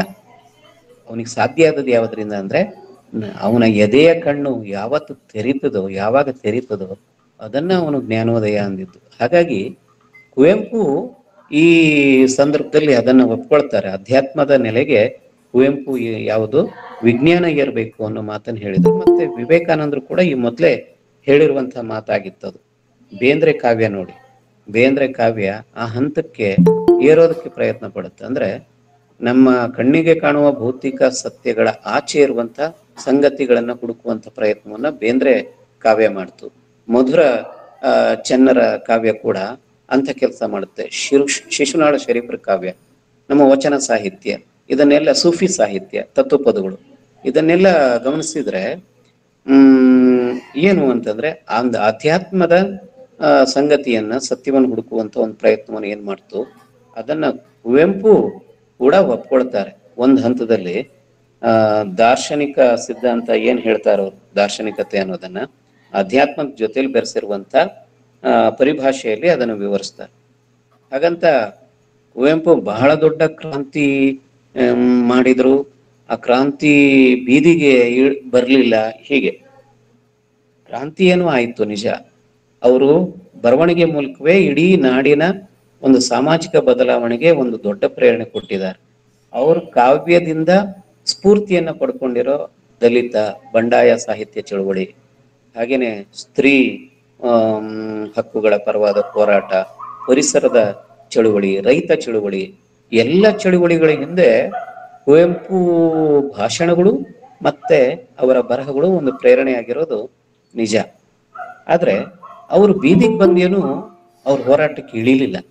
ಯಾರು ಹೋಗಿ ಕರೀತಾರೆ ನೋಡಿ, ನೀವು ಎಂಥ ಬಂಡಾಯದ ಕ್ರಾಂತಿಕಾರಿ ಸ್ವರೂಪದ ಕವಿತೆಗಳನ್ನು ಬರೆದಿದ್ದೀರಿ, ನಾಟಕಗಳನ್ನು ಬರೆದಿದ್ದೀರಿ, ನಮ್ಮ ಜೊತೆಲಿ ಬನ್ನಿ, ಹೋರಾಟ ಮಾಡೋಣ, ಬೀದಿಗಿಳಿದು ಹೋರಾಟ ಮಾಡೋಣ, ಈ ಸಮಾಜದ ನಂಬಿಕೆಗಳನ್ನೇ ಸಂಪೂರ್ಣ ಒಡೆದು ಹಾಕ್ಬೇಕು, ಗುಡಿಸಿ ಹಾಕ್ಬಿಡೋಣ, ಹಳೇದನ್ನೆಲ್ಲ ಒರೆಸಿ ಹಾಕೋಣ ಅಂತ ಹೇಳಿದ್ರೆ ಕುವೆಂಪು ಹೇಳ್ತಾರೆ, ಹಳೇದನ್ನ ಒರೆಸಿ ಹಾಕ್ತೀರಾ ಹೇಗೆ? ಹಳೇದು ಅನ್ನೋದು ಪರಂಪರೆ. ಆ ಪರಂಪರೆಯ ಒಳಗಿರುವಂತ ಸಮಸ್ಯೆಗಳೇನಿದಾವೆ ಅವುಗಳನ್ನ ನಾವು ಟೀಕಿಸ್ಬೇಕು ಬಿಟ್ರೆ ಇಡೀ ಪರಂಪರೆಯನ್ನ ನೀವು ಹೇಗೆ ನಿರಾಕರಣೆ ಮಾಡ್ತೀರಿ? ಅದಕ್ಕೆ ಕುವೆಂಪು ಒಂದು ಒಳ್ಳೆ ಉದಾಹರಣೆ ಕೊಡ್ತಾರೆ. ನಿಮ್ಮ ಮನೇಲಿ ಅಜ್ಜಿ ಇದಾರೆ, ಅಜ್ಜಿ ಮೈ ಮೇಲೆ ಒಡವೆಗಳು ಇದಾವೆ. ಏನೇನು ಒಡವೆಗಳಿದಾವೆ? ತೋಳ್ಬಂದಿ ಇದೆ, ಸೊಂಟಪಟ್ಟಿ ಇದೆ, ಆ ಕಾಲದ ಬುಗುಡಿಗಳಿದಾವೆ, ವಾಲೆ ಇದೆ, ಬಗೆ ಬಗೆಯ ಆಭರಣಗಳಿದಾವೆ, ಬಂಗಾರದ್ದು, ಬೆಳ್ಳಿದು. ಅಜ್ಜಿ ಸತ್ತಾಗ ಒಡವೆಗಳನ್ನು ಎಸಿತೀರಾ ಅಂತ ಕೇಳ್ತಾರೆ. ಇಲ್ಲ, ಅಜ್ಜಿನ ನಾವು ಮಣ್ಣು ಮಾಡ್ತೇವೆ, ಆದ್ರೆ ಅಜ್ಜಿ ಧರಿಸ್ತಾ ಇರುವಂತಹ ಒಡವೆಗಳನ್ನ ನಾವು ನಮ್ಮ ಮಕ್ಕಳಿಗೆ ಹೊಸ ಡಿಸೈನ್ ಮಾಡಿ ಅದನ್ನ ಕೊಡ್ತೇವೆ. ಯಾಕಂದ್ರೆ ಈ ಕಾಲದ ಹೆಣ್ಣು ಮಕ್ಕಳಿಗೆ ಆ ಕಾಲದ ಡಿಸೈನ್ ಇಷ್ಟ ಆಗಲ್ಲ. ಹಾಗಿದ್ರೆ ಬಂಗಾರ ಹೊಸ ರೂಪ ಪಡಿತದಲ್ವಾ ಅಂತ ಕೇಳ್ತಾರೆ. ಪರಂಪರೆ ಅನ್ನೋದು ಬಂಗಾರ ಇದ್ದ ಹಾಗೆ ನಾವು ನಿರಾಕರಣೆ ಮಾಡಬೇಕು ಅಂತಂದ್ರೆ ಹೇಗೆ ನಿರಾಕರಣೆ ಮಾಡೋದು? ಇಡೀ ಈಗಿರುವಂತ ನಂಬಿಕೆ ಎಲ್ಲ ಶಾಸ್ತ್ರ ಪುರಾಣಗಳನ್ನ ನಾವು ಗುಡಿಸಿ ಅರಬ್ಬಿ ಸಮುದ್ರಕ್ಕೆ ಎಸ್ತು ನಾವು ಒಂದು ಹೊಸ ಸಮಾಜ ಕಟ್ಟೋದಕ್ಕಾಗಲ್ಲ. ಒಂದು ಗಿಡ ಬೆಳಿಬೇಕು ಅಂತಂದ್ರೆ ಅದಕ್ಕೆ ಹಳೆ ಬೇರಿರುತ್ತೆ, ಹೊಸ ಚಿಗುರಿರುತ್ತೆ. ಹಾಗಾಗಿ ಕುವೆಂಪು ಅದ್ರ ಮೂಲಕ ಹೇಳ್ತಾರೆ ನೋಡಿ, ಅಜ್ಜಿ ಮತ್ತು ಒಡವೆ ಬಹಳ ಪ್ರಸಿದ್ಧವಾಗಿರುವಂತ ಅವರು ಕೊಟ್ಟ ರೂಪಕ ಅದು. ಪರಂಪರೆ ಮತ್ತು ಆಧುನಿಕತೆಯನ್ನು ಇಟ್ಕೊಂಡಿರುವಂತ ಒಂದು ಹೊಸ ಸಮಾಜವನ್ನ ನಾವು ಹೇಗೆ ಕಟ್ಟಬೇಕು ಅನ್ನೋದನ್ನ ಕುವೆಂಪುರವರು ಅದ್ರ ಮೂಲಕ ಹೇಳ್ತಾರೆ. ಮತ್ತೆ ಮತ್ತೆ ಅವರು ಬಳಸಿದ್ದು ಮತ ಮತ್ತು ಮತಿ ಅಂತ. ಮತ ಬಹಳ ದೊಡ್ಡ ಬಂಧನ ಅನ್ನೋದನ್ನ ಹೇಳ್ತಾರೆ. ಯಾರು ಮತದ ಹಂಗಿಗೆ, ಜಾತಿಯ ಮಿತಿಗೆ ನಿರ್ಬಂಧಿತವಾಗಿದ್ದಾರೋ ಅವ್ರ ವ್ಯಕ್ತಿತ್ವ ವಿಕಾಸ ಆಗೋದಕ್ಕೆ ಸಾಧ್ಯ ಇಲ್ಲ. ಬಹಳ ಸ್ಪಷ್ಟವಾಗಿ ಹೇಳ್ತಾರೆ ಕುವೆಂಪು. ನಮಗೆ ಮತ ಅನ್ನೋದು ಬಹಳ ದೊಡ್ಡ ಬಂಧನ ಅಂತಾರೆ. ಮತ, ಆದ್ರ ಧರ್ಮ ಅನ್ನೋ ಪದನ ಅವ್ರು ಬಳಸೋದಿಲ್ಲ. ಇಲ್ಲಿ ಮತ ಮತ್ತು ಧರ್ಮದ ನಡುವೆ ಒಂದು ಸೂಕ್ಷ್ಮವಾದ ವ್ಯತ್ಯಾಸ ಇದೆ ಸ್ನೇಹಿತರೆ. ಅದೇನು ಅಂತಂದ್ರೆ, ಒಂದು ಧರ್ಮಗ್ರಂಥ, ಒಬ್ಬ ಪ್ರವಾದಿ ಮತ್ತು ಇದೇ ಇದಮ್ಮಿತ್ತಮ್ ಅನ್ನುವಂಥ ನಂಬಿಕೆಯನ್ನು ಅನುಸರಿಸುವಂತ ವಲಯ ಏನಿದೆ ಅದನ್ನ ಮತ ಅಂತ ಕರೀತಾರೆ. ಅದು ಧರ್ಮ ಯಾವುದು ಅಂತಂದ್ರೆ ಮತದ ಹಾಗೆ ನಿಂತ ನೀರಲ್ಲ, ಅದು ಚಲಿಸ್ತಾ ಇರುತ್ತೆ. ಹಾಗಾಗಿ ಬುದ್ಧ ತನ್ನ ವಿಚಾರಗಳನ್ನ ಬುದ್ಧ ಧಮ್ಮ ಅಂತ ಹೇಳಿದ. ಧಮ್ಮ ಪಾಲಿ ಭಾಷೆಯಲ್ಲಿ, ಧರ್ಮ ಅಂತ ಚಲಿಸುವಂಥದ್ದು ಅಂತ, ಸ್ಥಿರವಾಗಿ ನಿಲ್ಲುವಂಥದ್ದಲ್ಲ, ಸದಾ ಚಲಿಸುವಂಥದ್ದು. ಹಂಗಂದ್ರೆ ಆಯಾ ಕಾಲಕ್ಕೆ ಬೇಕಾದ ಸತ್ಯಗಳು, ಸಂಗತಿಗಳು, ಯುಗ ಮೌಲ್ಯಗಳು ಬಂದ್ರೆ ಅದನ್ನ ನಾವು ಒಪ್ಕೋಬೇಕಾಗತ್ತೆ ಅನ್ನೋ ಮಾತನ್ನ ಹೇಗೆ ಬುದ್ಧ ಹೇಳಿದ್ನೋ ಅದೇ ಮಾತನ್ನ ಕುವೆಂಪು ಕೂಡ ಹೇಳಿದ್ರು ಅಂತ. ಮತ ನಮಗೊಂದು ದೊಡ್ಡ ಬಂಧನ, ಆದ್ರೆ ನಮ್ಮ ಶಕ್ತಿ ಯಾವ್ದಾಗ್ಬೇಕು ಅಂತಂದ್ರೆ ಮತ ಅಲ್ಲ, ಮತಿ. ಮಾನವನ ಸರ್ವೋತ್ಕೃಷ್ಟ ಆಯುಧ ಅಂತ ಕುವೆಂಪು ಕರೆದ್ರು. ಮತಿ ಅಂತಂದ್ರೆ ಯೋಚಿಸುವ, ಚಿಂತಿಸುವ, ಪ್ರಶ್ನಿಸುವ, ಹೊಸತನ್ನ ಸ್ವೀಕರಿಸುವ, ಒಪ್ಪಿಕೊಳ್ಳುವ ಮನೋಧರ್ಮ ಅದು. ಅದು ಮುಕ್ತವಾದ ಮನಸ್ಸಿರುವಂತವರಿಗೆ ಮಾತ್ರ ಅದು ಸಿಗೋದಕ್ಕೆ ಸಾಧ್ಯ ಅಂತ. ಹಾಗಾಗಿ ಮತ ನಮಗೆ ಬೇಡ, ಮತಿ ಬೇಕು ಅಂತ ಹೇಳ್ತಾರೆ. ಆ ಮತಿಯೇ ಸರ್ವೋತ್ಕೃಷ್ಟ ಆಯುಧ ಅನ್ನೋದನ್ನ ಕುವೆಂಪು ಹೇಳಿದರು. ಹಾಗಾಗಿ ನಮ್ಮ ಮತಿಗೆ ಅಡ್ಡಿಯಾಗಿರುವ ಏನೆಲ್ಲ ಸಂಗತಿಗಳಿದಾವೆ, ನಮ್ಮ ಮುಕ್ತವಾದ ಚಿಂತನೆಗೆ ಅಡ್ಡಿ ಬರುವಂಥದ್ದು ಏನಿದೆ, ಒಂದು ಜಾತಿ ಇದೆ, ಮತ್ತು ಮತ ಇದೆ, ಮತಾಚಾರಗಳಿದಾವೆ, ಮೂಢನಂಬಿಕೆಗಳು, ಅವುಗಳಿಂದ ನಾವು ಹೊರಗೆ ಬರಬೇಕು ಅಂತ ಹೇಳ್ತಾರೆ. ಮತ್ತೆ ಪ್ರಸ್ತಾಪ ಮಾಡೋದಾದ್ರೆ ಅವರ ಅನಿಕೇತನ ತತ್ವ, ಎಲ್ಲ ತರದ ಮಿತಿಗಳನ್ನ ಮೀರು ಅನ್ನೋದನ್ನ ಅವ್ರು ಹೇಳ್ತಾರೆ. ನಿರ್ದಿಗಂತವಾಗಿ ಏರಿ, ನಿನಗೆ ದಿಗಂತಗಳಿದಾವೆ, ಗೋಡೆಗಳಿದಾವೆ. ನೀನು ಬೆಳೆಯುವ ಸಂದರ್ಭದಲ್ಲಿ ನಿನ್ನ ಸುತ್ತ ಜಾತಿಯ ನಂಬಿಕೆಯನ್ನು ಹುಟ್ಟಾಕ್ತಾರೆ, ಮೌಢ್ಯವನ್ನು ಹುಟ್ಟಾಕ್ತಾರೆ. ನೀನ್ ಇಂಥ ಧರ್ಮಕ್ಕೆ ಸೇರಿದವನು ಅನ್ನೋದನ್ನ ನಿನ್ನ ತಲೆಯಲ್ಲಿ ಆ ಬೀಜವನ್ನು ಬಿತ್ತಿರ್ತಾರೆ. ಈ ನಿರ್ಬಂಧಗಳನ್ನು ಮೀರ್ಬೇಕಲ್ಲ ನೀನು, ನಿರ್ದಿಗಂತವಾಗಿ ಆ ಗೋಡೆಗಳನ್ನು ಮೀರಿ, ಎಲ್ಲೆಗಳನ್ನು ಮೀರಿ ನೀನು ಅನಿಕೇತನ ಆಗು, ನೀನು ವಿಶ್ವಮುಖಿಯಾಗಿ ಬೆಳಿ ಅನ್ನುವಂಥ ಮಾತನ್ನ ಕುವೆಂಪು ಹೇಳಿದ್ದು. ಹಾಗೆ ಕುವೆಂಪು ಏನನ್ನ ಬರವಣಿಗೆ ಕೊಟ್ರೋ, ಅಪರೂಪಕ್ಕೆ ಅವರು ಮಾತಾಡ್ಲಿಕ್ಕೆ ಹೋದಾಗ ಅವರು ಬಹಳ ವೈಚಾರಿಕವಾದ ಸಂಗತಿಗಳನ್ನ ವಿದ್ಯಾರ್ಥಿಗಳು ಕೊಡ್ತಾ ಇದ್ರು. 1944ರಲ್ಲಿ ಅವರು ಆತ್ಮಶ್ರೀಗಾಗಿ ನಿರಂಕುಶಮತಿಗಳಾಗಿ ಅಂತ ಕರೆ ಕೊಟ್ರು. 1944ರಲ್ಲಿ ಇದು ಬಹಳ ಹೊಸ ಆಲೋಚನೆಗಳನ್ನ ವಿದ್ಯಾರ್ಥಿಗಳಿಗೆ, ವಿಶೇಷವಾಗಿ ಯುವ ಸಮುದಾಯಕ್ಕೆ ಕರೆ ಕೊಟ್ಟ ಭಾಷಣ ಅದಾಗಿತ್ತು. ಅವಾಗ ಒಬ್ಬ ಮಿನಿಸ್ಟ್ರು ಶೋಕಾಸ್ ನೋಟಿಸ್ ಕೊಡ್ತಾರೆ, ವಿದ್ಯಾರ್ಥಿಗಳನ್ನ ತಪ್ಪು ದಾರಿಗೆ ಎಳಿತಾ ಇದ್ದೀರಿ ಅಂತ. ಕುವೆಂಪು ಆ ಶೋಕಾಸ್ ನೋಟಿಸ್ ಉತ್ತರವನ್ನೇ ಕೊಡ್ಲಿಲ್ಲ. ಅವ್ರು ಏನ್ ಮಾಡಿದ್ರು ಅಂತಂದ್ರೆ, ಅಖಂಡ ಕರ್ನಾಟಕ ಅನ್ನುವಂಥ ಪದ್ಯ ಬರೆದು, ರಾಜಕಾರಣದ ಕರ್ನಾಟಕ ಬೇರೆ, ಸಾಂಸ್ಕೃತಿಕ ಕರ್ನಾಟಕ ಬೇರೆ.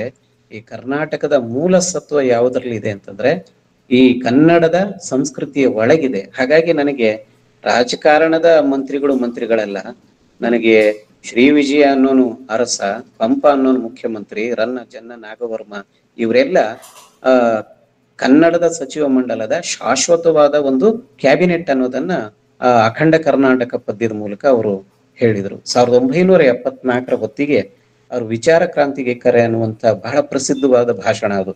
ಕರ್ನಾಟಕದ ಬರಹಗಾರರು ಮತ್ತು ಕಲಾವಿದರ ಒಕ್ಕೂಟದಲ್ಲಿ ಅವರು ಅದನ್ನ ಬಹುಶಃ ಶ್ರೀರಂಗಪಟ್ಟಣದಲ್ಲಿ ನಡೆದ ಬಹಳ ದೊಡ್ಡ ಸಮಾವೇಶ, ಐತಿಹಾಸಿಕ ಸಮಾವೇಶ. ಅಲ್ಲಿ ಅವರು 74ರಲ್ಲಿ ವಿಚಾರ ಕ್ರಾಂತಿಗೆ ಕರೆ ಅನ್ನುವಂಥ ಭಾಷಣವನ್ನು ಮಾಡಿದರು. ಅಂದ್ರೆ ವೈಚಾರಿಕತೆಯ ಬಗ್ಗೆ ಬಹಳ ಸ್ಪಷ್ಟವಾದ ನಿಲುವುಗಳನ್ನ ತಗೋಬೇಕು ಒಬ್ಬ ಬರಹಗಾರ. ಇಲ್ಲದೆ ಹೋದ್ರೆ ಈ ಸಮಾಜಮುಖಿಯಾಗಿರುವಂತ ಕಲೆಯನ್ನ, ಬರಹವನ್ನ ನಾವು ಕೊಡೋದಕ್ಕೆ ಸಾಧ್ಯ ಆಗಲ್ಲ ಅಂತ. ಮಕ್ಕಳಿಗೋಸ್ಕರವೇ ಅವರು ಒಂದು ಲೇಖನ ಬರೀತಾರೆ, ಮಕ್ಕಳಿಗೆ ವೈಚಾರಿಕತೆ ಬೇಕು ಅನ್ನೋ ಟೈಟಲಿನ ಒಂದು ಲೇಖನ ಅದು. ಹಾಗೆ ವಿಚಾರ ಬುದ್ಧಿ ಅನ್ನುವಂಥ 1964ರಲ್ಲಿ ಬರೆದಿರುವಂತಹ ಒಂದು ಪದ್ಯ ಅದು. ನೆಹರು ವೈಜ್ಞಾನಿಕವಾದ ದೃಷ್ಟಿಯನ್ನ ಸಮರ್ಥಿಸಿ ನೆಹರು ಬಹಳ ಸೆಕ್ಯುಲರ್ ಆಗಿರುವಂತ ನಾಯಕರಾಗಿದ್ರು. ಯಾವುದೇ ಮತ ಮೂಢ್ಯಗಳನ್ನ ಒಪ್ಪಲಿಲ್ಲ ಅನ್ನೋದನ್ನ ಬಹಳ ಮೆಚ್ಚಿಕೊಂಡು ನೆಹರು ಬಗ್ಗೆ ಬರೆದಿರುವಂತ ಆ ಪದ್ಯ ಅದು ವಿಚಾರ ಬುದ್ಧಿ ಅನ್ನುವಂತ ಪದ್ಯವನ್ನು ಬರೆದ್ರು. ಶಿವಮೊಗ್ಗದಲ್ಲಿ ಒಂದು ಘಟನೆ ನಡೆಯಿತು. ಅವರ ಭಾವಮೈದ ಆ ರತ್ನಾಕರ್ ಅವರ ಮನೆಗೆ ಕುವೆಂಪು ಬಂದಿದ್ರು ತುಂಬಾ ವರ್ಷಗಳ ಕೆಳಗೆ. ಹಾಗೆ ಬಂದಾಗ ಒಬ್ಬ ಕೃಷಿ ವಿಜ್ಞಾನಿ ಕುವೆಂಪು ಭೇಟಿಗಾಗಿ ಬರ್ತಾರೆ. ಅವ್ರ ಹೆಸರು GVB ನಾಯ್ಡು ಅಂತ, ಒಬ್ಬ ಕೃಷಿ ವಿಜ್ಞಾನಿ. ಅವರು ತುಂಬಾ ಹೊತ್ತು ಕುವೆಂಪು ಜೊತೆಲಿ ಮಾತಾಡ್ತಾರೆ. ಅವ್ರ ಸಾಹಿತ್ಯದ ಬಗ್ಗೆ, ಅವ್ರ ಮನೋಧರ್ಮದ ಬಗ್ಗೆ ಎಲ್ಲ ಚರ್ಚೆ ಆದ್ಮೇಲೆ ಕೊನೆಯಲ್ಲಿ ಊಟದ ಹೊತ್ತಾಗತ್ತೆ. ಊಟಕ್ಕೆ ಕೇಳಿ ಅಂತ ಹೇಳಿ ರತ್ನಾಕರ್ ಬಂದು ಇಬ್ಬರನ್ನು ಕರೀತಾರೆ. ಆವಾಗ ನಾಯ್ಡು ಹೇಳ್ತಾರೆ, ಇಲ್ಲ ನಾನು ಮನೆಗೆ ಹೋಗ್ಬೇಕು, ನಾನು ಸ್ನಾನ ಮಾಡಿ ಊಟ ಮಾಡಬೇಕು ಅಂತ ಹೇಳ್ತಾರೆ. ಯಾಕೆ ಅಂತ ಕೇಳ್ತಾರೆ. ಇವತ್ತು ರಾಹುಕಾಲ ಅಲ್ವಾ, ರಾಹು ಕಾಲ ಬಿಡೋವರೆಗೆ ನಾನು ಊಟ ಮಾಡೋ ಹಾಗಿಲ್ಲ, ಮನೆಗೆ ಹೋಗಿ ಸ್ನಾನ ಮಾಡಿಯೇ ನಾನು ಊಟ ಮಾಡಬೇಕು ಅಂತ ನಾಯ್ಡು ಹೇಳ್ತಾರೆ. ಅವಾಗ ಕುವೆಂಪು ಎಷ್ಟು ಆಕ್ರೋಶದಿಂದ ಅವರನ್ನ ಬೈದ್ರು ಅಂತಂದ್ರೆ, ಕುವೆಂಪು ಯಾವತ್ತೂ ಕೂಡ ಬೈಯುವ ಮನೋಧರ್ಮ ಅವ್ರದ್ದಲ್ಲ. ಮನೇಲಿ ಕೂಡ ಅವರು ಹಾಗೆ ಅತ್ಯಂತ ಸಾತ್ವಿಕವಾಗಿ ಇರ್ತಿದ್ರು ಅನ್ನೋದ್ರ ಬಗ್ಗೆ ನಾವೆಲ್ಲ ಓದಿ ತಿಳಿದಿದ್ದೀವಿ. ಅವ್ರಿಗೆ ಸಿಟ್ಟೇ ಬರ್ತಿರ್ಲಿಲ್ಲ ಅನ್ನೋ ಹಾಗೆ ಬಹಳ ಸೌಜನ್ಯದಿಂದ ಇದ್ದವ್ರು. ಆದ್ರೆ ಅವತ್ತು ಮಾತ್ರ ಬಹಳ ಆಕ್ರೋಶ ಬಂದು ಅವ್ರು ಹೇಳ್ತಾರೆ, ನೀವು ವಿಜ್ಞಾನಿಗಳಲ್ಲ, ಅಜ್ಞಾನವನ್ನು ಹೊತ್ತ ಕತ್ತೆಗಳು ನೀವು ಅಂತ ಹೇಳ್ತಾರೆ. ಯಾವ ವಿಜ್ಞಾನಿಗಳು ಸಮಾಜಕ್ಕೆ ವೈಚಾರಿಕತೆಯನ್ನ, ವೈಜ್ಞಾನಿಕ ಮನೋಭಾವನವನ್ನ ತೋರ್ಬೇಕಾಗಿತ್ತು, ಒಂದು ಹೊಸ ಮಾರ್ಗವನ್ನು ತೋರಿಸ್ಬೇಕಾಗಿತ್ತು, ನಿಮ್ಮಂಥವ್ರು ಇಲ್ಲದೇ ಇರುವಂತ ರಾಹು ಕೇತುಗಳನ್ನು ಸೃಷ್ಟಿ ಮಾಡಿಕೊಂಡು ನೀವೇ ಈ ತರ ಅನುಸರಿಸೋದಾದ್ರೆ ಈ ಸಮಾಜವನ್ನ ತಿದ್ದೋರ್ ಯಾರು, ಬುದ್ಧಿ ಹೇಳೋರು ಯಾರು ಅಂತ ಆಕ್ರೋಶದಿಂದ ಹೇಳಿದ್ದನ್ನ ಅವರ ಶಿಷ್ಯ ಪ್ರಭುಶಂಕರ್ ಅವರು ನಾನು ಕಂಡ ಕುವೆಂಪು ಅನ್ನೋ ಪುಸ್ತಕದಲ್ಲಿ ಆ ಪ್ರಸಂಗವನ್ನ ಬರೆದಿದ್ದಾರೆ. ಬಿಡಿಬಿಡಿಯಾದ ಕೆಲವು ಒಂದೆರಡು ಘಟನೆಗಳನ್ನ ನಾನು ನಿಮ್ಮ ಮುಂದೆ ಹಂಚಿಕೊಳ್ಳೋದಕ್ಕೆ ಇಷ್ಟಪಡ್ತೇನೆ. ಕುವೆಂಪು ಬದುಕಿದ ಕಾಲಕ್ಕೆ ಮೈಸೂರಿಗೆ ಒಬ್ಬ ಜಲಬಿಂದು ಮಹರ್ಷಿ ಅಂತ ಹೆಸರಿನ ಒಬ್ಬ ವ್ಯಕ್ತಿ ಬರ್ತಾನೆ, ಸಾಧು ಸನ್ಯಾಸಿ ಅಂತ. ಅವನ ಹೆಸರು ಜಲಬಿಂದು ಮಹರ್ಷಿ ಅಂತ. ಅವನು ಏನು ಪ್ರೆಸ್ ಮೀಟ್ ಕರೆದು ಏನ್ ಹೇಳ್ತಾನೆ ಅಂದ್ರೆ, ನಾನು ನೀರನ್ನ ಪೆಟ್ರೋಲ್ ಮಾಡ್ತೇನೆ ಅಂತ. ಇದು ಆ ಕಾಲಕ್ಕೆ ಸುಮಾರು 3 ದಶಕದ ಹಿಂದೆ ಬಹಳ ದೊಡ್ಡ ಸುದ್ದಿ. ಇದು ಇಡೀ ಕರ್ನಾಟಕದ ಮೀಡಿಯಾಗಳು ಅದು ಬಹಳ ದೊಡ್ಡ ಪ್ರಚಾರವನ್ನು ಕೊಟ್ಟು, ವಿಶೇಷವಾಗಿ ಸಂಯುಕ್ತ ಕರ್ನಾಟಕ ಪತ್ರಿಕೆಯಲ್ಲಿ. ಆ ಪತ್ರಿಕೆ ಹಿಡದೆ ಕುವೆಂಪು ಅದಕ್ಕೆ ಪ್ರತಿಕ್ರಿಯೆ ಕೊಟ್ರು, ಅದನ್ನ ಟೀಕೆ ಮಾಡಿದ್ರು. ಆ ಜಲಬಿಂದು ಮಹರ್ಷಿ ಹೇಳ್ತಾ ಇರೋದು ಮೋಸ, ಇಂಥ ಪವಾಡಗಳನ್ನ ನೀವು ನಂಬಬಾರ್ದು, ಸಮಾಜ ಮೋಸ ಹೋಗ್ಬಾರ್ದು, ಇಂಥ ಸನ್ಯಾಸಿಗಳನ್ನ ಅಥವಾ ಸಾಧುಗಳನ್ನ ನಂಬಿ ಅನ್ನುವಂಥ ಟೀಕೆಯನ್ನು ಮಾಡಿದ್ರು.